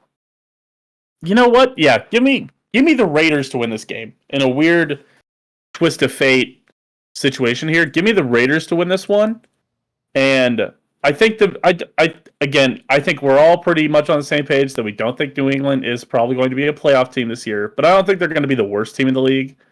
And I see some wins down later in the year, but this is a brutal start to their season. I don't know how we got this schedule after not being good last year, because the whole schedule is actually pretty rough. I'm going to say they win this one. I don't think there's any way that Bill Belichick lets them lose this game after how the game in Vegas ended last year with the Jacoby Myers lateral. Oh my Got him god! I kicked off forgot our about team. that. I There's forgot. no way that Bill lets them lose this one, so I'm taking him over Vegas. Oh man, I love the possibility. I want a side prop bet. Juju again. I know I literally maybe 5 minutes ago said I don't support all the Juju TikTok boy stuff. But I love the possibility of Juju hitting a TikTok on the Las Vegas Strip and then having a crucial fumble in the last minute, and then that being all over social media. I don't love that possibility. Thank you. I'll That's why take a prop bet on that one. That's why So, Juju's yeah. on the team though, because Jacoby was like, as soon as that happened, it was like, okay, he's gone. That's it. Yeah, absolutely. Yeah, so Adam, I was actually listening to your podcast, and I think on the Patriots schedule release episode a couple weeks back, and I think you quoted yourself nearly word for word with, "I don't know how the Patriots get this schedule for a last place schedule," and I agree with you. This is insane for your for your first 8 games. That is crazy. It's like the first 8, and then we play the AFC West, which doesn't help because we got you guys and the Chargers and all this stuff. But Yep. it's tough time to be a New England fan, man. Like I said, nobody wants to hear me complain, but the division is really good, and we got a tough road this year. Yeah, to be fair though, with the history of the Patriots have never been a middle of the road team. They've either been the worst team in the AFC East or the best. For the past 25 years this has been the case? Mm-hmm. Stuck in the cycle of mediocrity now. Yeah, But hey, you wouldn't trade those 6 Super Bowls though. Oh, that's what I'm saying. Nobody wants to hear a New England fan complain, so I won't. We had the best 20-year run in the history of sports. Happy with that. It was a good time. Yeah, we definitely take those for sure. So then New England goes back home against the Commanders / football team / new team to be named. Yeah, Bill Belichick picks up a win again. Yes, this is again a get right game. They've got plenty of those get right games on their schedule. Give me give me New England up there. I'll take a New England win as well. They're going to need it after going home against Buffalo at Miami. Yes. Tough. So Truman, you put a star against this Indianapolis game. Is this the overseas game? Yes, that's the other game in Germany, right? In Germany, this one's I think in Munich. Yes, Well, that one I was able to realize that it was the Germany game. I didn't start the other game, but I remember to start that one. Well, American Patriots always triumph in Germany, brother. So for the 3rd time, Patriots taking a dub in Munich. Yeah, give me the Patriots here too. I think they're going to be in a weird quarterback situation with not trying to start Anthony Richardson and then throwing him into the fire, and then he's not really ready. And I think the Patriots are going to catch them at a good time for that, and especially overseas where it's going to be like his 2nd or 3rd week starting, and he's going to be in Germany, and that's going to be a bad time for him. So yeah, give me the Patriots, a W there. Any German fans, if you could please show American fans how to sing songs in a crowd at an NFL game, holy shit, that would be hype. Can you imagine a European style, entire 80,000 person stadiums sing some chant at a player on the field? Americans really need to step our crowd game up. I'm hoping these 2 Munich crowds can really help us out here. Oh, and I'm going to let that comment slide. I know I typically don't allow you to talk about Premier League on this podcast, but I'm going to let that comment slide as it wasn't directly. They do it for Premier all League. of their sports, so it wasn't actually about the Premier League, especially because the Premier League is in England and not Germany. So yeah. Anyway. Oh, that's fair. I'm dumb. I'm an idiot. All right, let's move on. Anyway. Come on, guys. We're talking about real football on this podcast. I have New England beating Indianapolis as well. We own Indy. Honestly, we have for a while now, and I feel like Bill is going to do a good job of getting the guys ready to play overseas. Yeah.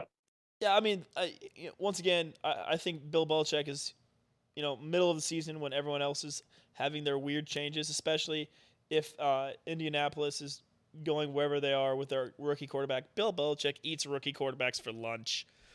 So, once again, Patriots on the road in Germany. Come on now. So then they come back from Munich and have a bye week. Probably the best positioned bye week in the whole world. Bye week after a a European vacation, and then they go on the road to was it MetLife is where the Giants play, right? Yes. Yeah. So The new Meadowlands, right? yeah, and so you need to have a good passing game to beat a Bill Belichick defense, and I don't think the Giants have got it for him. So give me a third win in a row for the Patriots here. Give me a little listening credit here for listening to Adam. I know that the New England Patriots struggle with running quarterbacks. And I also know famously that the New England Patriots struggle with the New York Giants. So, got him. Just a little dig. Give me. I think my audio is cutting out, Truman. I don't know what's going on. Yeah, I'm actually going to take New England to win this one, but I will tell you that the odds of me having PTSD during this game is like minus 50,000. It's guaranteed to happen. Oh man, I hate playing the Giants. Truman, you are putting a 0. Okay. Yeah, I'm putting a 0. Give me a 0. Okay, I know you said Daniel Jones is technically a running quarterback. He does have a lot of good running stats, but you also have fastest to remember speed, fastest recorded player. He's just taking a note out of the Lamar Jackson MVP season of farming against bad teams. But also, Brian Dabble knows how to coach an offense against the New England Patriots also, and that's something to think about. We're talking about the Sith there's a lot Lord to think of the about NFL here, Truman. The Sith Lord of the NFL, Bill Belichick, who struggles against Brian Dabble offenses. Dabble. I think it's Dable. Keep going back. I don't know. Anyway, Chargers. Go back and forth on this a lot. Peak fall apart time for the Chargers. Give me the 4th Patriots are in a win in a row. This does have dumb Chargers loss written all over it, as they're like threatening the win of the division. God, West Coast team. Well, you know what? West Coast team going to the East Coast. Give me the Patriots. I'm actually going to go with the Chargers to win this one. I have a New England theory about the paper tiger defense, where when we play bad quarterbacks, the defense is very good. When we play good quarterbacks, the defense is very not good. And I think that shows up here against Herbert in this passing attack. So I'm going to take the Chargers to actually win this one in New England, as much as it hurts me to do so. All right. Following week, go on the road to Pittsburgh. A battle of the most successful franchises in the history of the NFL. I guarantee you they talk about the number of Super Bowls both these teams have won at least once during the broadcast. I don't think this Patriots team is going to be good, but they're also not going to be bad. So I need them right about a couple games under 500. I think Pittsburgh's on the upswing. Just give me Pittsburgh here. Yeah, again, Pittsburgh always has to get to at least 500, and they're going to probably need this one. Give me the Patriots. Give me the Pittsburgh Steelers. Man, I keep doing that. I'm actually on Pittsburgh here as well. I think the defense has an opportunity to be pretty nasty this season with Watt back and then Fitzpatrick back there. I think our offense is going to be way better this season. Like, I think the Pats are going to be a better team than they were last season, but win less games, if that makes sense. So I'm going to take Pittsburgh at home. I think Tomlin is obsessed with beating the Pats, and this is going to be like his Super Bowl. Absolutely, because we know Pittsburgh can't reach a Super Bowl this year or anytime in the near future. So then the Patriots host Kansas City.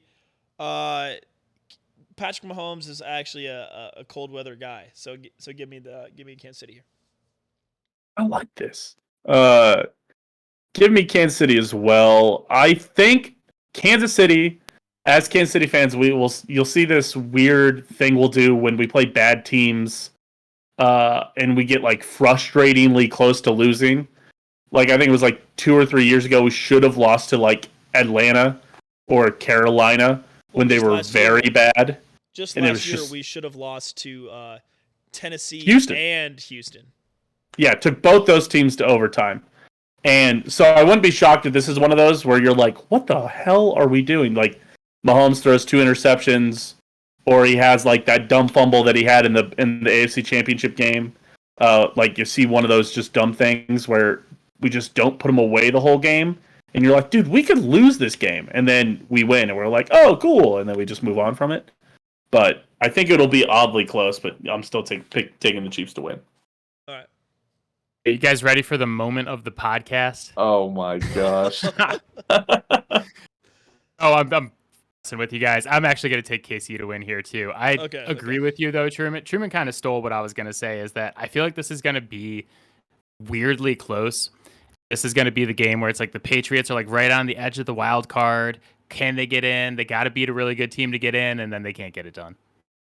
Yeah, you know, it just, Bill Belichick is, as far as I can remember, hasn't really put in a poor performance against Kansas City, like ever. As long as I've been a Chiefs fan, except for that one Week 1 game where Alex Smith was the goat killer. The Kareem Hunt game. Fumbled the first possession and then went ballistic the rest of the game.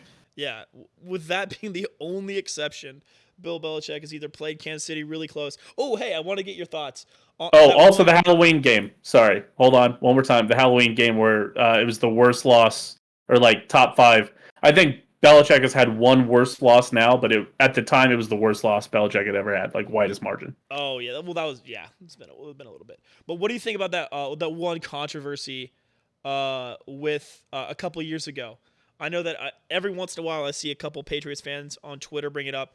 I'd like to stress it's very infrequent, but I have seen it. So I know that for a little bit. What was that, 3 years ago now?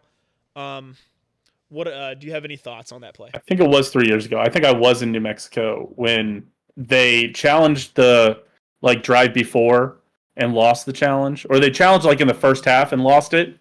And then they challenged again the drive before, and then when they needed the challenge and they called him down before the end zone, and he was definitely not down. Walk us through how you felt during that time. There have been some fortunate calls that have gone in our direction. I'll say that. And as much as I'm enjoying the trip down memory lane of all the times Kansas City's kicked our ass, I would like to remind you guys that the golden boy Patrick Mahomes has never beaten Tom Brady in the playoffs. Oh my gosh. That's a tough one. Tom Brady went That's into fair. Kansas City on the AFC Championship and then went on to win the Super Bowl. So That's true. It goes both ways, except the Patriots kind of pull it out when it matters against Kansas City. See, and, it's funny that you say Shouldn't that. have started what you couldn't finish. This is fair. This is all fair. It's funny that you say that, Adam, because Chiefs fans are currently going through what you guys used to go through with this kind of thing.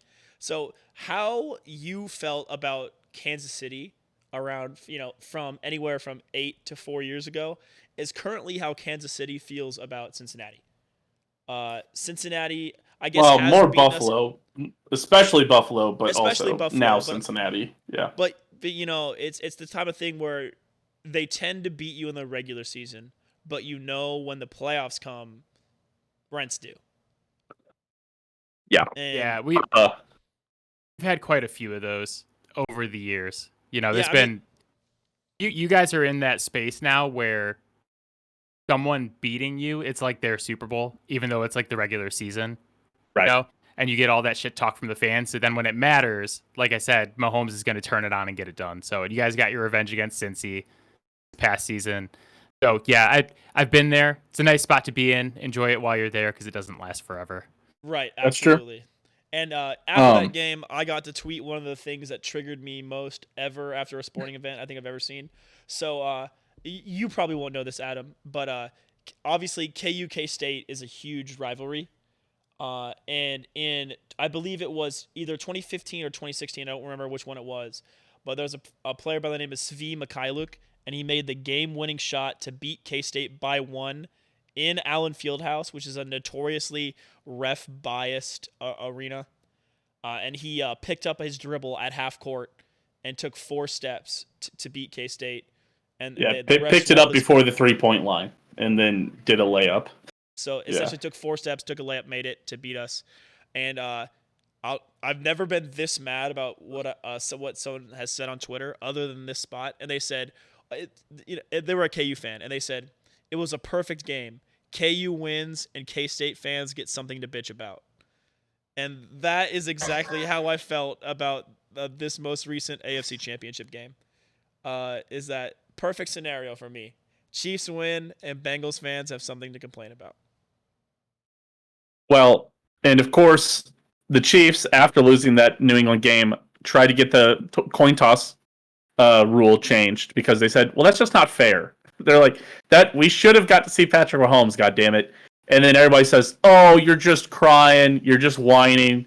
And then the following year, they had the 13, or 2 years later, they had the 13-second game, and then they win the coin toss, and then immediately they changed the rule the next year. And it's just, I'm feeling more and more how the Patriots felt, where you're like, dude, what do you mean that the Chiefs get all the calls? We literally had rules changed against us after we tried to get that rule changed years before. Well, anybody that's successful over a long enough period of time, everyone will turn against you. Yeah. You can't do anything right. You're going to be the most hated team, and it'll happen pretty much as long as you guys have Mahomes. Yeah. You can talk to me about it. I know how it feels. Well, yeah. And when he got that first one, everybody was like, oh, that's awesome, Mahomes, the future of the league. And then now everybody's like, fucking FC Mahomes. I'm going to shit on Brittany all the time. I'm going to talk about Chiefs fans being the most annoying on Twitter. And you're like, okay, dude. All right. I'm sure. I think that's the worst part about all of this is I'm starting to, kind of like Tom Brady. And I almost threw up while saying that. He's a great social media guy. And then I keep finding more and more Patriots fans that I agree with and respect their sports opinions. And it's like, what have I become? What's going on? I swore that I would hate this team forever, and here I am. It's when you become them, then all of a sudden you start looking for the sage advice of you're like, God, how did you guys deal with this? And it's like, just ignore everybody and keep winning. Just fucking win. That's all that matters. Exactly. You're literally gonna win the Super Bowl 4 out of the next 5 years. It couldn't matter less. Just enjoy it. Ignore Twitter. And speaking of games that could be deemed as a Super Bowl, Denver is hosting New England. Week 16. What a huge game for both of these teams. Both these teams fighting for their 6th or 9th win-ish. Huge implications. I joke, but obviously I think this could have actual serious implications for a Patriots playoff spot. What? Fuck, you have them at 8 wins. What the fuck? I sure do, and they're gonna grab a 9th. Yeah, they're gonna win this game against Denver for sure. I have them on a 3-game skid going into this one. There's no way it hits 4. Yes. New England over Denver. Yeah. And you messed up and picked all of us to. Yes. Sorry, you don't have them at 9 wins. You have them at 8 wins. Okay, I was like, wait, how did we? Yeah, okay, that's what I said. I was like, wait, what? I had them at 8 wins. Yeah. Okay. So we've already all picked them to lose at Buffalo in that Week 17 matchup. Coming into Week 18 against the Jets. Belichick with the opportunity to fuck a division rival? Absolutely. Absolutely he will. Yes. I think they will too. I think this Patriots team had a really poor showing last year. Really uncharacteristic of what a Bill Belichick team normally is, even on a Bill Belichick down year.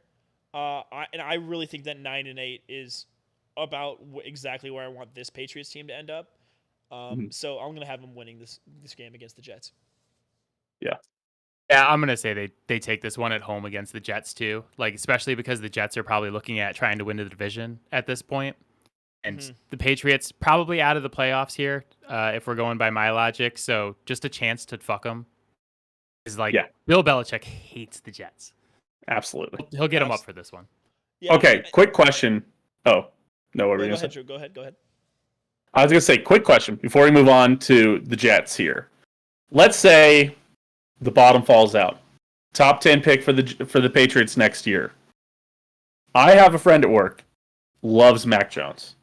Huge Mac Jones guy. When Lamar Jackson was on the trading block, he's like, I don't want Lamar Jackson because Mac Jones is better. I was like, okay, dude, let's all pump the brakes. What's going on here?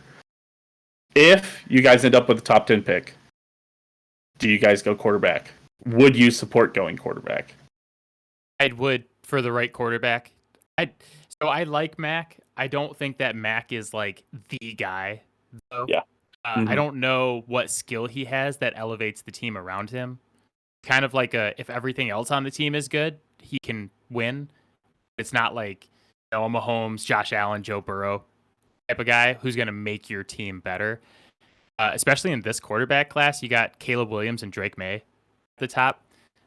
There's some talent there. If you could get one of those guys, I pull the trigger. If the bottom really falls out. Yeah. It really fell out. Yeah. Or if you make some huge trade for one of those guys, I would take one of those guys in a heartbeat. If I'm just picking a quarterback just to pick a quarterback, I say no and let's ride it out with Mac. That's fair. That's fair. Yeah, I mean, I just think that Mac is that stereotypical, Bill Belichick guy that can just do what he wants, but Bill Belichick needs a guy that can do what Bill wants and then add that little bit of sprinkle. You know, you need him to fully integrate. He needs him to be the offense and not just his offense. Does that make sense? Yeah. It's just kind of the NFL nowadays. You need your quarterback to be able to do a little bit more than just run your offense. Right. Like all the really good teams, the really good quarterbacks, the dudes who are successful right now, they do more than just run the offense for you. Like, have you been watching The Quarterback at all? The Netflix special. So in that Netflix special, I think you see those two kind of archetypes. It's a behind the scenes look at Mariota, Cousins, and Mahomes. And Cousins and Mahomes, like throughout the game, are talking with their head coach / OC about, hey, should we do this? Do we do this? I'm feeling this. And Mariota's kind of just running the offense for the Falcons. And obviously he's not even their starter right now. But I just think that, that's one of the things that I think Mac Jones doesn't quite do. I don't think Mac Jones is, saying, hey, why don't we, check out this package? I don't feel like this coverage is good enough. What if we do this here? I don't think Mac Jones is doing that. But I also think he didn't have that relationship with Matt Patricia. I think there was noticeable rifts between them, and those were well documented. Mac Jones saying, this is my whole thing with the Pats this year, though, is that I think they're going to be a better team. I think Mac Jones is going to have a much better season. Just how brutal the schedule is, I don't think it translates to a ton more wins. I think when we win 7-8 games last year, we're probably going to be right around 7-8, like right around 500 again this year. Yeah, picking in the high teens again. Yeah, forgot to mention, stuck in the middle. Right. Yeah, forgot to mention the totals. Truman has the Patriots at 6 wins and 11 losses. I have them at 9 wins and 8 losses, and Adam has them at 8 wins and 9 losses, and the group has them at 8 wins and 9 losses. So, moving on to our final team, the New York Jets. This team could be exciting, or it could be the flaming ball of controversy that follows Aaron Rodgers wherever he goes this year.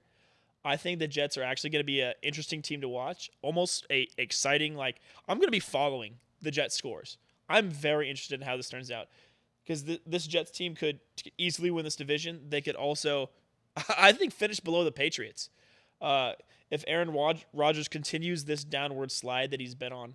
But once again, the Jets are a mediocre quarterback away from winning the AFC East, in my opinion. So we really just got to wait and see. I think they are the second biggest question mark behind Detroit this year. Where it's like, what is Detroit going to do? Is Detroit going to keep on getting better, or is the bomb going to fall out on them? And then it's, what does Aaron Rodgers do? Yeah, I don't think that's ridiculous. So, all right, let's get the picks done. Open up first week. They're at home. They're hosting the Buffalo Bills. We already picked this game. I had this as a Jets loss. Owen had this as a Jets loss. Adam has this as a Jets win. I don't think that's crazy. Once again, Buffalo has a pretty big question mark over them as well. just because of how the culture is heading right now. So then New York goes to Dallas. Give me a Dallas win. Jesus Christ. I'm actually just seeing this schedule now. I'm seeing how hard the Jets also have it. Man, the AFC East, you guys have a bad time. Man, Jets, because you guys have Jets like start out brutal up till their bye week, and then after the bye week, it's gonna start being like scissors going through construction paper. right. In my opinion, because I'm buying the Jets stock. But the second half of that schedule is really easy. Oh yeah, those last 7 games are like cruising, but those first like 6 games are no fun. Having the AFC West and the NFC East is not the best combo for a division. Especially for this specific year. Yeah. Yeah, but But when your crossover games are Atlanta and Houston, it makes it a little easier. That's not bad. At Dallas, I'm gonna have to pick the Jets here. I think. Give me the Jets. All right. Again, I'm okay on my Jets stock right now, but I'm definitely selling Dallas stock. Truman, I think you've picked 4 Dallas losses against the AFC East, by the way. So you're starting. I had to have picked them. Did I pick them? No, I had them. I don't think you picked a Dallas win. No, go back up to the Patriots. I had the Patriots losing to them, right? Or did I do this thing also where I was like, well, they have to have a W somewhere? Dallas won there. No, I got all right. I got him losing to Dallas. Oh, to Miami. Okay. And I had him beating. I had Miami beating them and Buffalo beating them. So, but beating New England, and I think that's right. I think that's fair. Sure. Adam, I'm Dallas. I'm taking Dallas to win here over the Jets. I think it's going to be an up and down start for the Jets before they get into the easy part of their schedule. I'm going to take a loss on the road. All right. So, Truman, you thinking the Jets are taking the dub. Adam and I have a loss for them. Then we already have this game picked against New England. We all picked a New York Jets win at home versus New England in early September when the tables will be absolutely brutalized. Wait, wrong fucking team. Wait, what? I was like, what? Yeah, never mind. Wrong damn In team. Buffalo. I wasn't going to Where call the you out too hard on that sidewalks one, will but be brutalized in New Jersey. Anyway, every they table play- gets brutalized in New Jersey. It has to live in New Jersey. Absolutely, can confirm. Then the Jets have a home game against Kansas City, a preseason game of the year to watch. I've heard a lot of people say this is a barometer game, especially for both teams.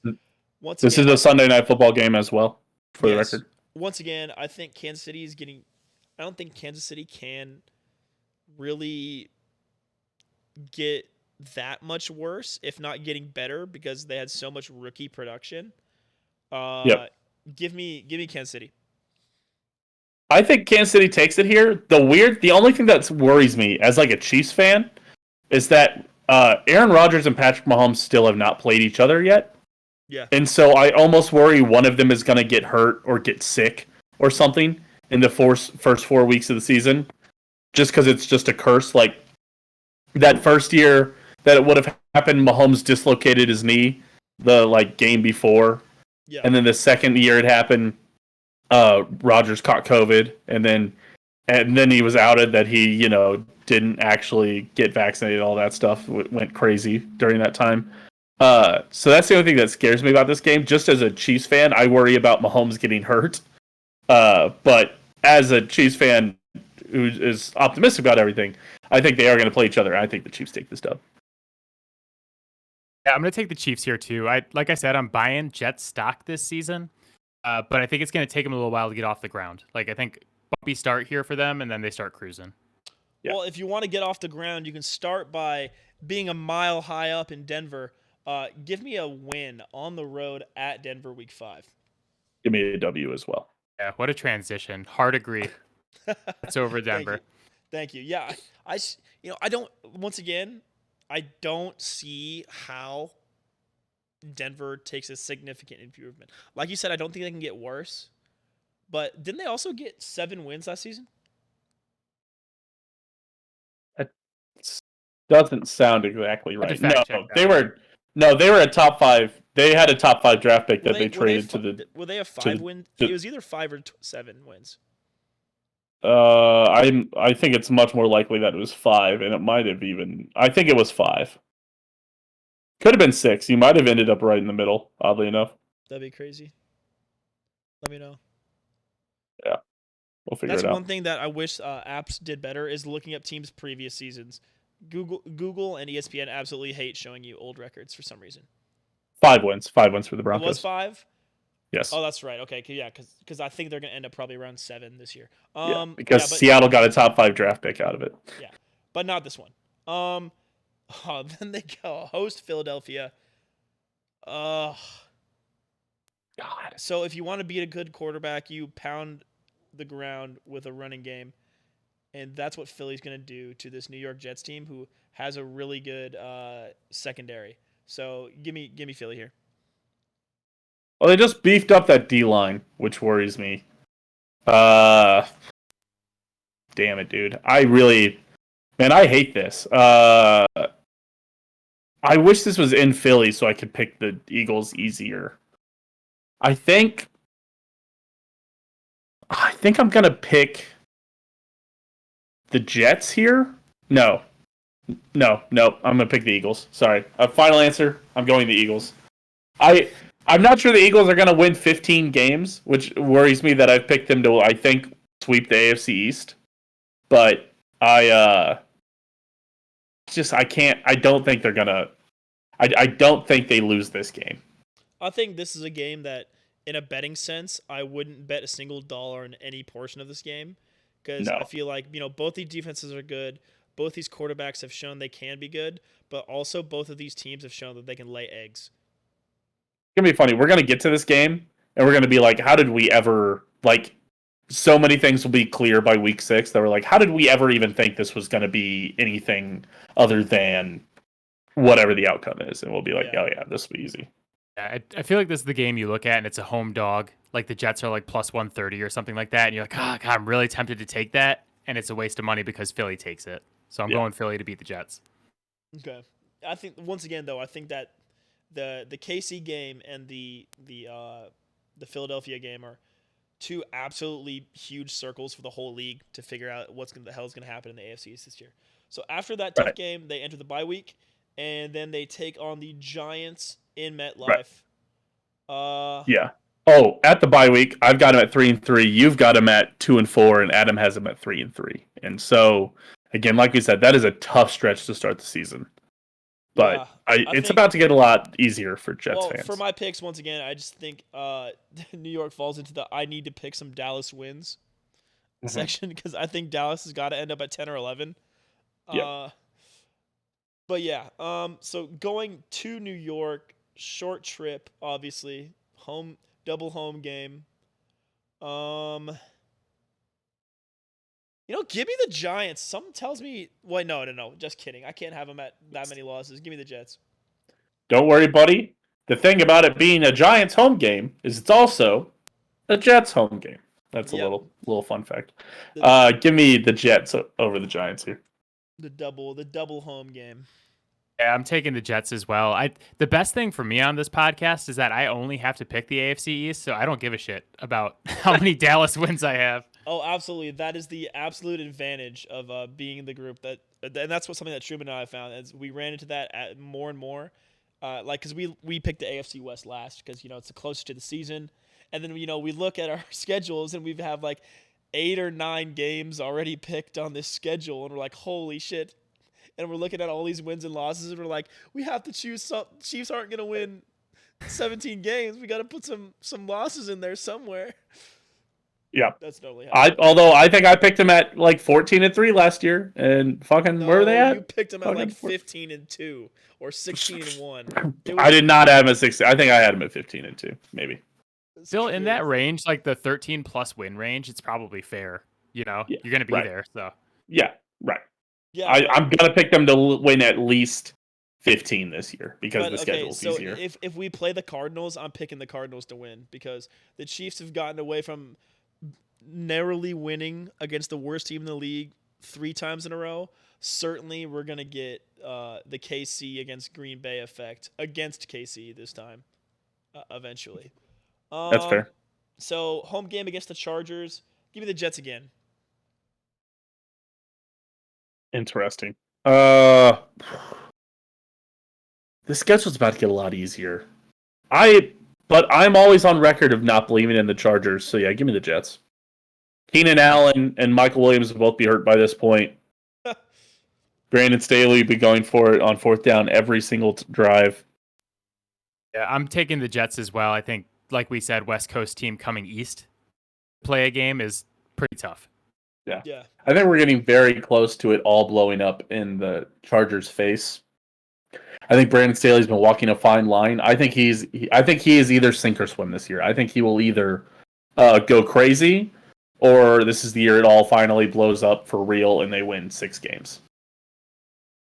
Yeah. Either way, it'd be very Chargers. Yeah.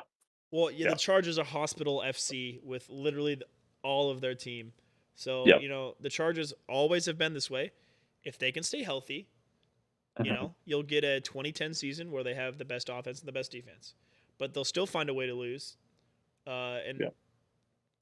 It's something always goes wrong with the Chargers, and it seems like they pissed some ghost off. We always talk about Keenan Allen and Mike Williams being the injury bugs, but an underrated part of that is Joey Bosa tweaking a knee and missing 5 weeks in the middle of that. Which you're like, oh, Joey Bosa and Khalil Mack. You're like, that'd be crazy. Yeah, it would have been crazy 4 years ago. But at this point, they both either start or getting hurt, and Khalil Mack has just kind of lost a step at this point. But where the Jets won't lose a step is at Las Vegas, gaining some sleep hours. Give me a win on the road November 12th for the Jets. Yeah, this is good for the entire division to keep on being able to beat the Raiders. Give me the Jets in this game. That's the nice thing is we all have to play Kansas City and Philly, but we also get to play the Raiders. So I'll take the Jets over the Raiders too. And the Commanders. So. Yeah, the Raiders absolutely gunning for that worst team in the last 30 years spot. The Browns had taken it back, and Derek Carr dragged the lifeless carcass of the Raiders out of that worst team in the last 30 years spot. But they're really going to be coming back for it this year. Yep. So then we've already picked the Buffalo game. We all think the Jets are going to lose it. I think we had different reasons. I think that one might actually once again be a real close game, real barometer for both. The Jets and the Bills at this point in the season. Then on November 24th, they play against Miami. We've picked this one. Truman gave Miami the loss. I gave Miami the win. Sorry. And Adam gave Miami the loss. Then moving on to Atlanta, a team that I think really can't get too much better, but it's kind of like a window to the future. Like, does Desmond Ridder still have the starting spot at this point? No. It's Taylor Heineke by this point, but he will have already started his 2 games where he has random W's, so he'll be back to his losing ways. This will be a Jets W. All right. Atlanta just doesn't have it for me. Really questionable draft pick with Bijan Robinson that high this year. Give me the Jets. Totally forgot about that. So I'm going to pick the Jets to win this game, but I'm going to give you guys and your listeners a free hot take here. Ooh, this is yes. For free? For free. When we do our divisional previews, which are coming up in August on Fowled Out, we do hot takes for every single division.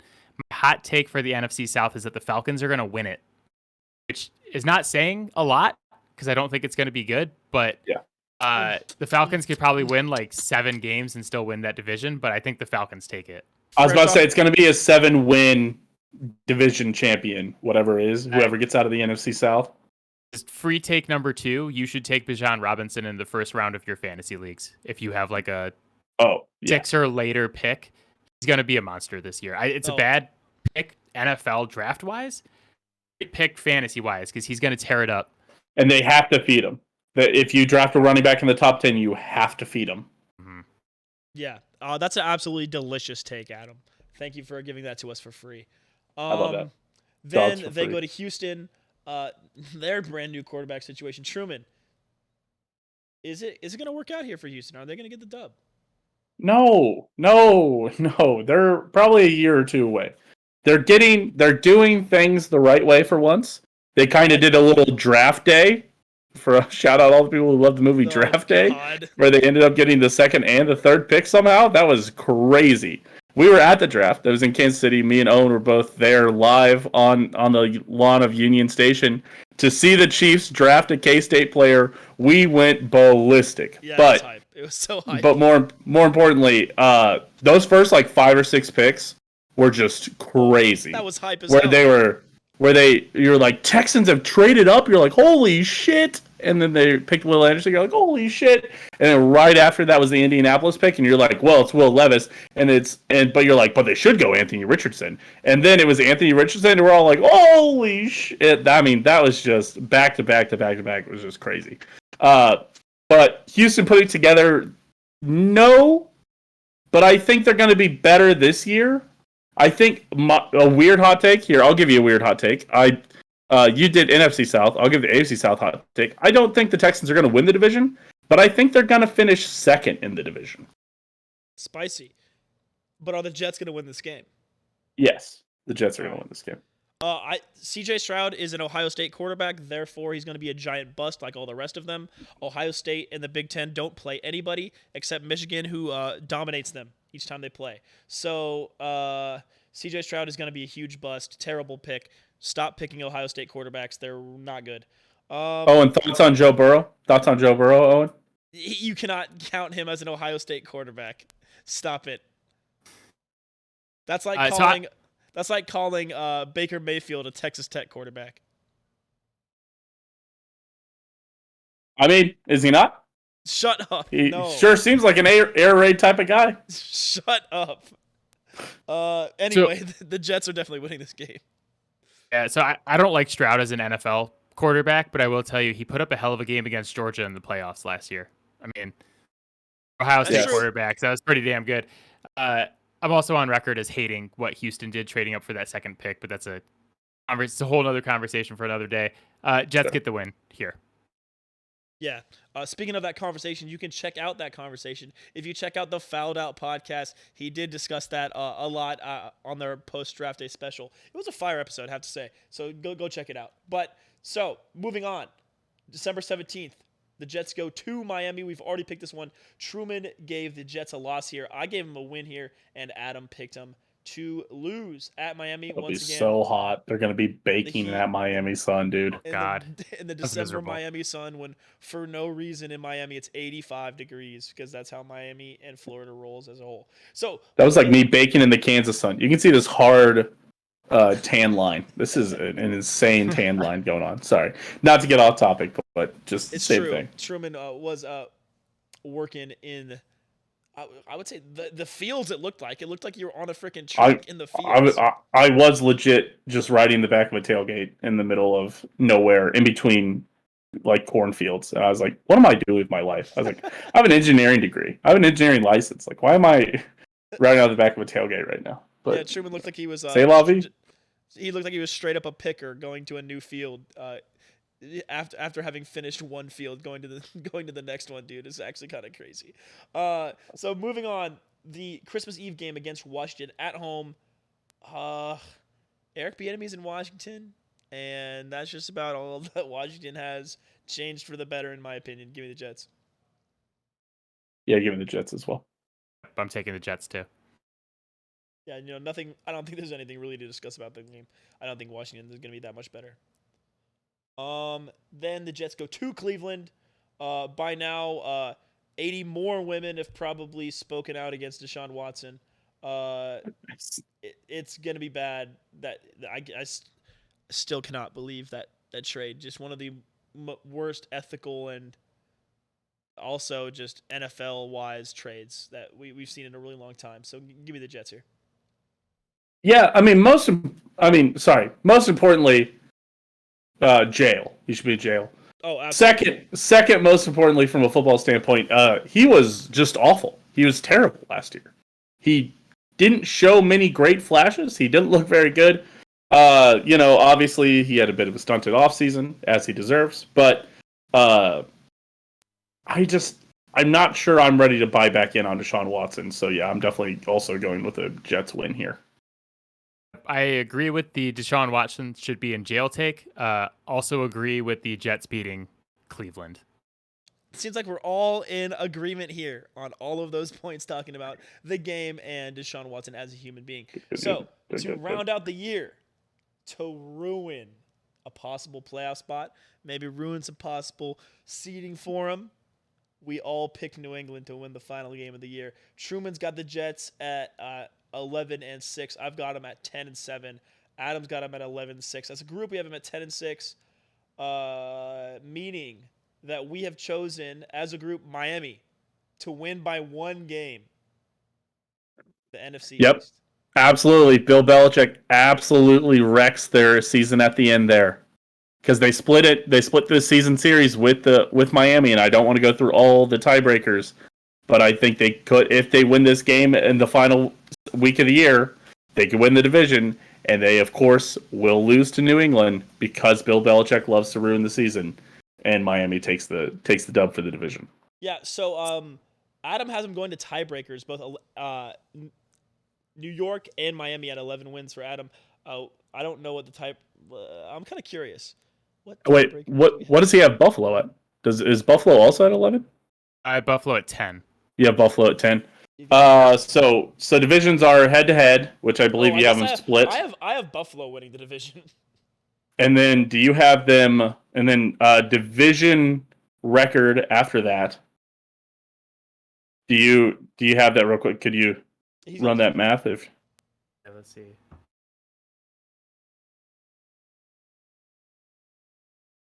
I have them even there too. I think I have both of them at like 3-3 or 4-2. Funkier tiebreakers.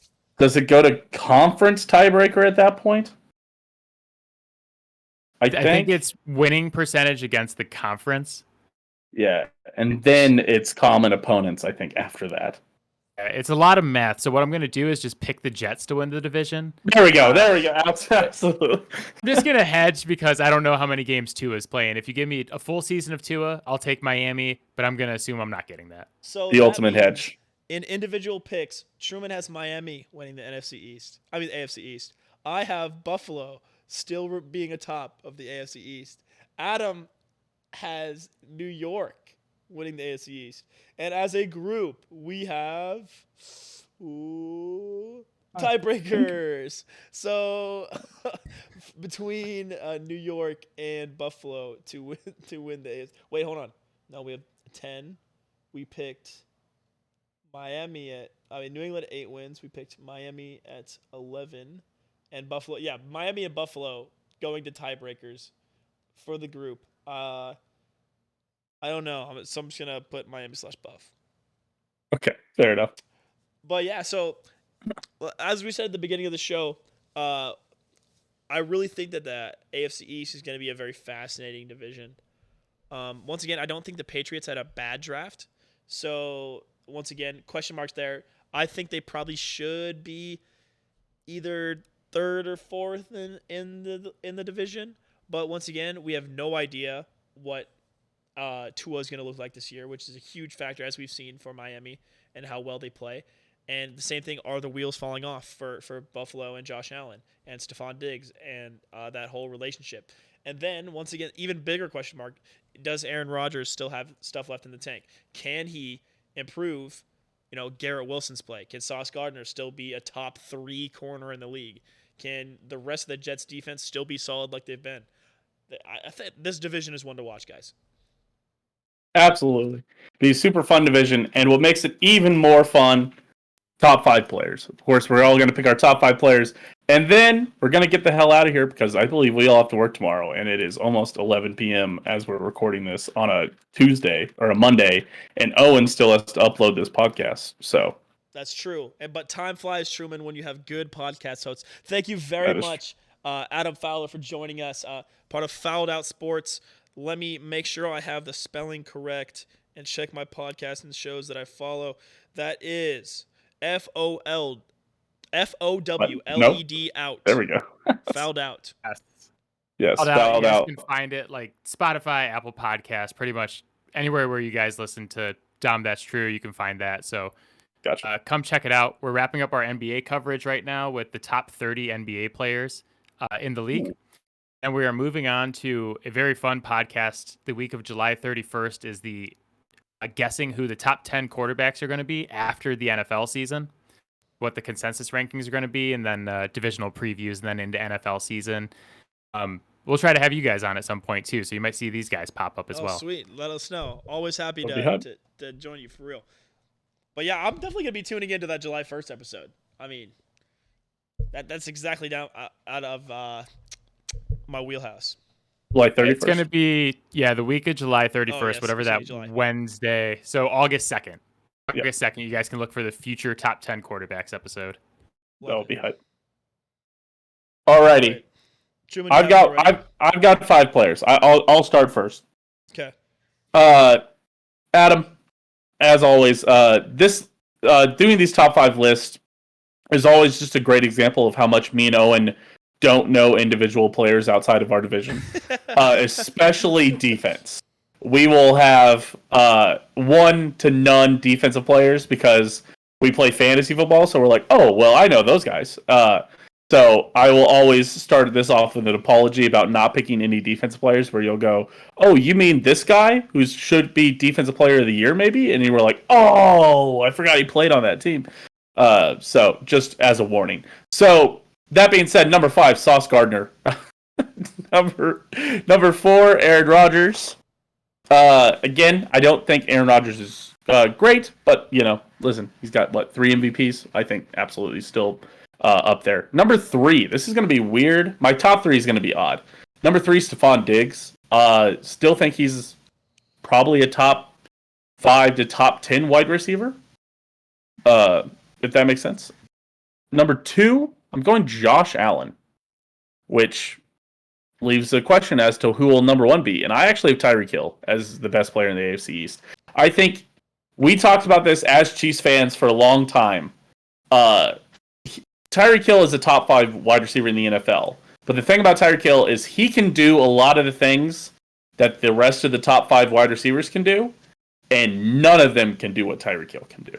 And Tyreek Hill is just the most unique, maybe the most unique player, and certainly one of the most unique wide receivers in the NFL. And I think that always elevates his play. And I think where he can be the center point and the center spotlight has only escalated that in the minds of everybody else. And so, yeah, number 1, Tyreek Hill for me. So to run it back through the list, number 5, Sauce Gardner, number 4, Aaron Rodgers, number 3, Stephon Diggs, number 2, Josh Allen, and number 1, Tyreek Hill. All right. Lots of good picks there, Truman. I have a slightly different list, but once again, Truman and I always laugh at each other that we always choose a lot of the same players, and we have definitely done that again. A little bit different though. So at number 5, that's where I put Stephon Diggs on my list. He's a very good player. Lots of question marks going into the season. Number 4, that's where I put Rodgers. I'm gonna put a kind of aside here. This is where I put Rodgers / Garrett Wilson, because I don't know if Rodgers is gonna be good, but I know that Garrett Wilson is. So we'll see. Number 3, Sauce Gardner. He's top 3 corner in the league, top 3 on this list. Number 2, this is where I put Tyreek Hill. He's a top 2 wide receiver in the NFL right now. I think you can choose him or Justin Jefferson. And then Jamar Chase, those 3 guys really go ahead and choose one of those. I think Hill and Jay Jettas are the ones that you really have to choose for your 1-2, though. Jay Jettas probably number 1, but if you want to be serious. But just because he's just a classic wideout, Right. And then number 1, this is where I have Josh Allen. I think that he had more of an off year, but I think it was still 38 touchdowns and a lot with his legs. So, still not a bad year. But to go back through it, Diggs, Rodgers / Wilson, Sauce, Hill, and then Allen. Sounds good. It's time for the man, Adam. Nice. Number 5, I got Mac Jones. Number 4 is Bailey Zappi. Number 5, I have Stephon Diggs. Number 4, I have one guy you guys haven't mentioned, Quinnen Williams, defensive tackle for the Jets. It's a great answer. I thought about him a little bit just because he just got that contract done, which means Chris Jones can now get his contract done, which is nice. Yeah, 12 sacks as a defensive tackle last year. He's a beast. Number 3, Tyreek Hill. 2, Josh Allen. Number 1, it's a little bit spicy. I have Sauce Gardner. Best cover corner in the league right Yes. now. As a rookie, he's only going to get better this season. Yeah, that's not Absolutely. ridiculous. So Yeah, run us so back through. it's Diggs, Quinnen Williams, Tyreek Hill, Josh Allen, and Sauce Gardner. Yeah, that's a great list. Once again, we like to say that the person in the division always picks the player that we should have and don't. And once again, Truman called it defensive player, absolute monster. It's like, oh well, we like these wide receivers, and Sauce Gardner got on ESPN that one time, so better pick him. Yeah, I was actually made my list. I talked to my co-host Matt about it. I had Kyle Duggar, the safety for the Patriots, on there, and he's like, "You don't have Quinnen Williams," and I was like, "I just wanted a Pat. It just made me feel better because none of us had a Patriot on any of our lists, so I had to do the right thing though." So did you put Rodgers in? I didn't put Rodgers in. I'll take these 5 guys over Aaron Rodgers right now. I don't think that's ridiculous. I don't think it's ridiculous to say that. I think that's fair. Just I did forget. it's hard to leave him off the list. Is there ever been a time in Patriots history where they haven't had at least one really good safety? I can't remember that. Kyle Duggar, man. But yeah, I will see where Aaron Rodgers ends up on my quarterback list coming up here in a couple weeks. Like I mentioned, we're doing that episode where who are the top 10 quarterbacks after the season. Mm-hmm. Let's say he's like right around 10 for me right now, but we're going to make some predictions and see where he ends up.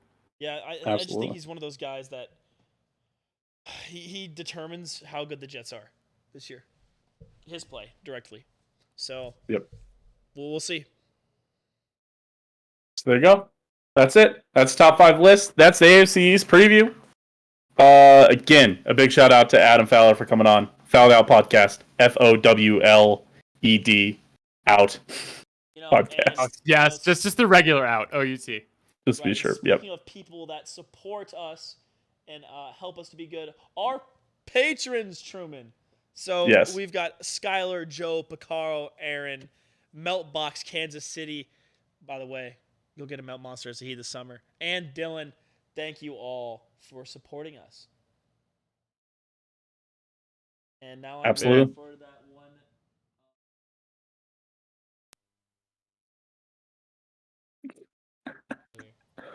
All right, that's good.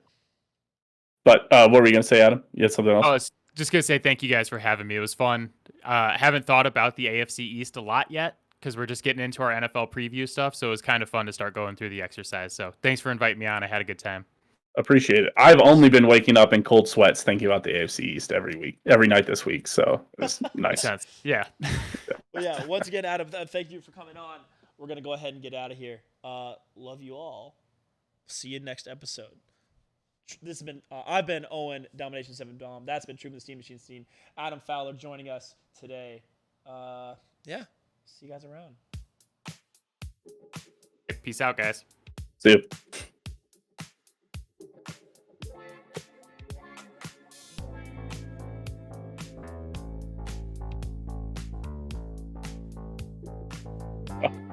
Skedaddle.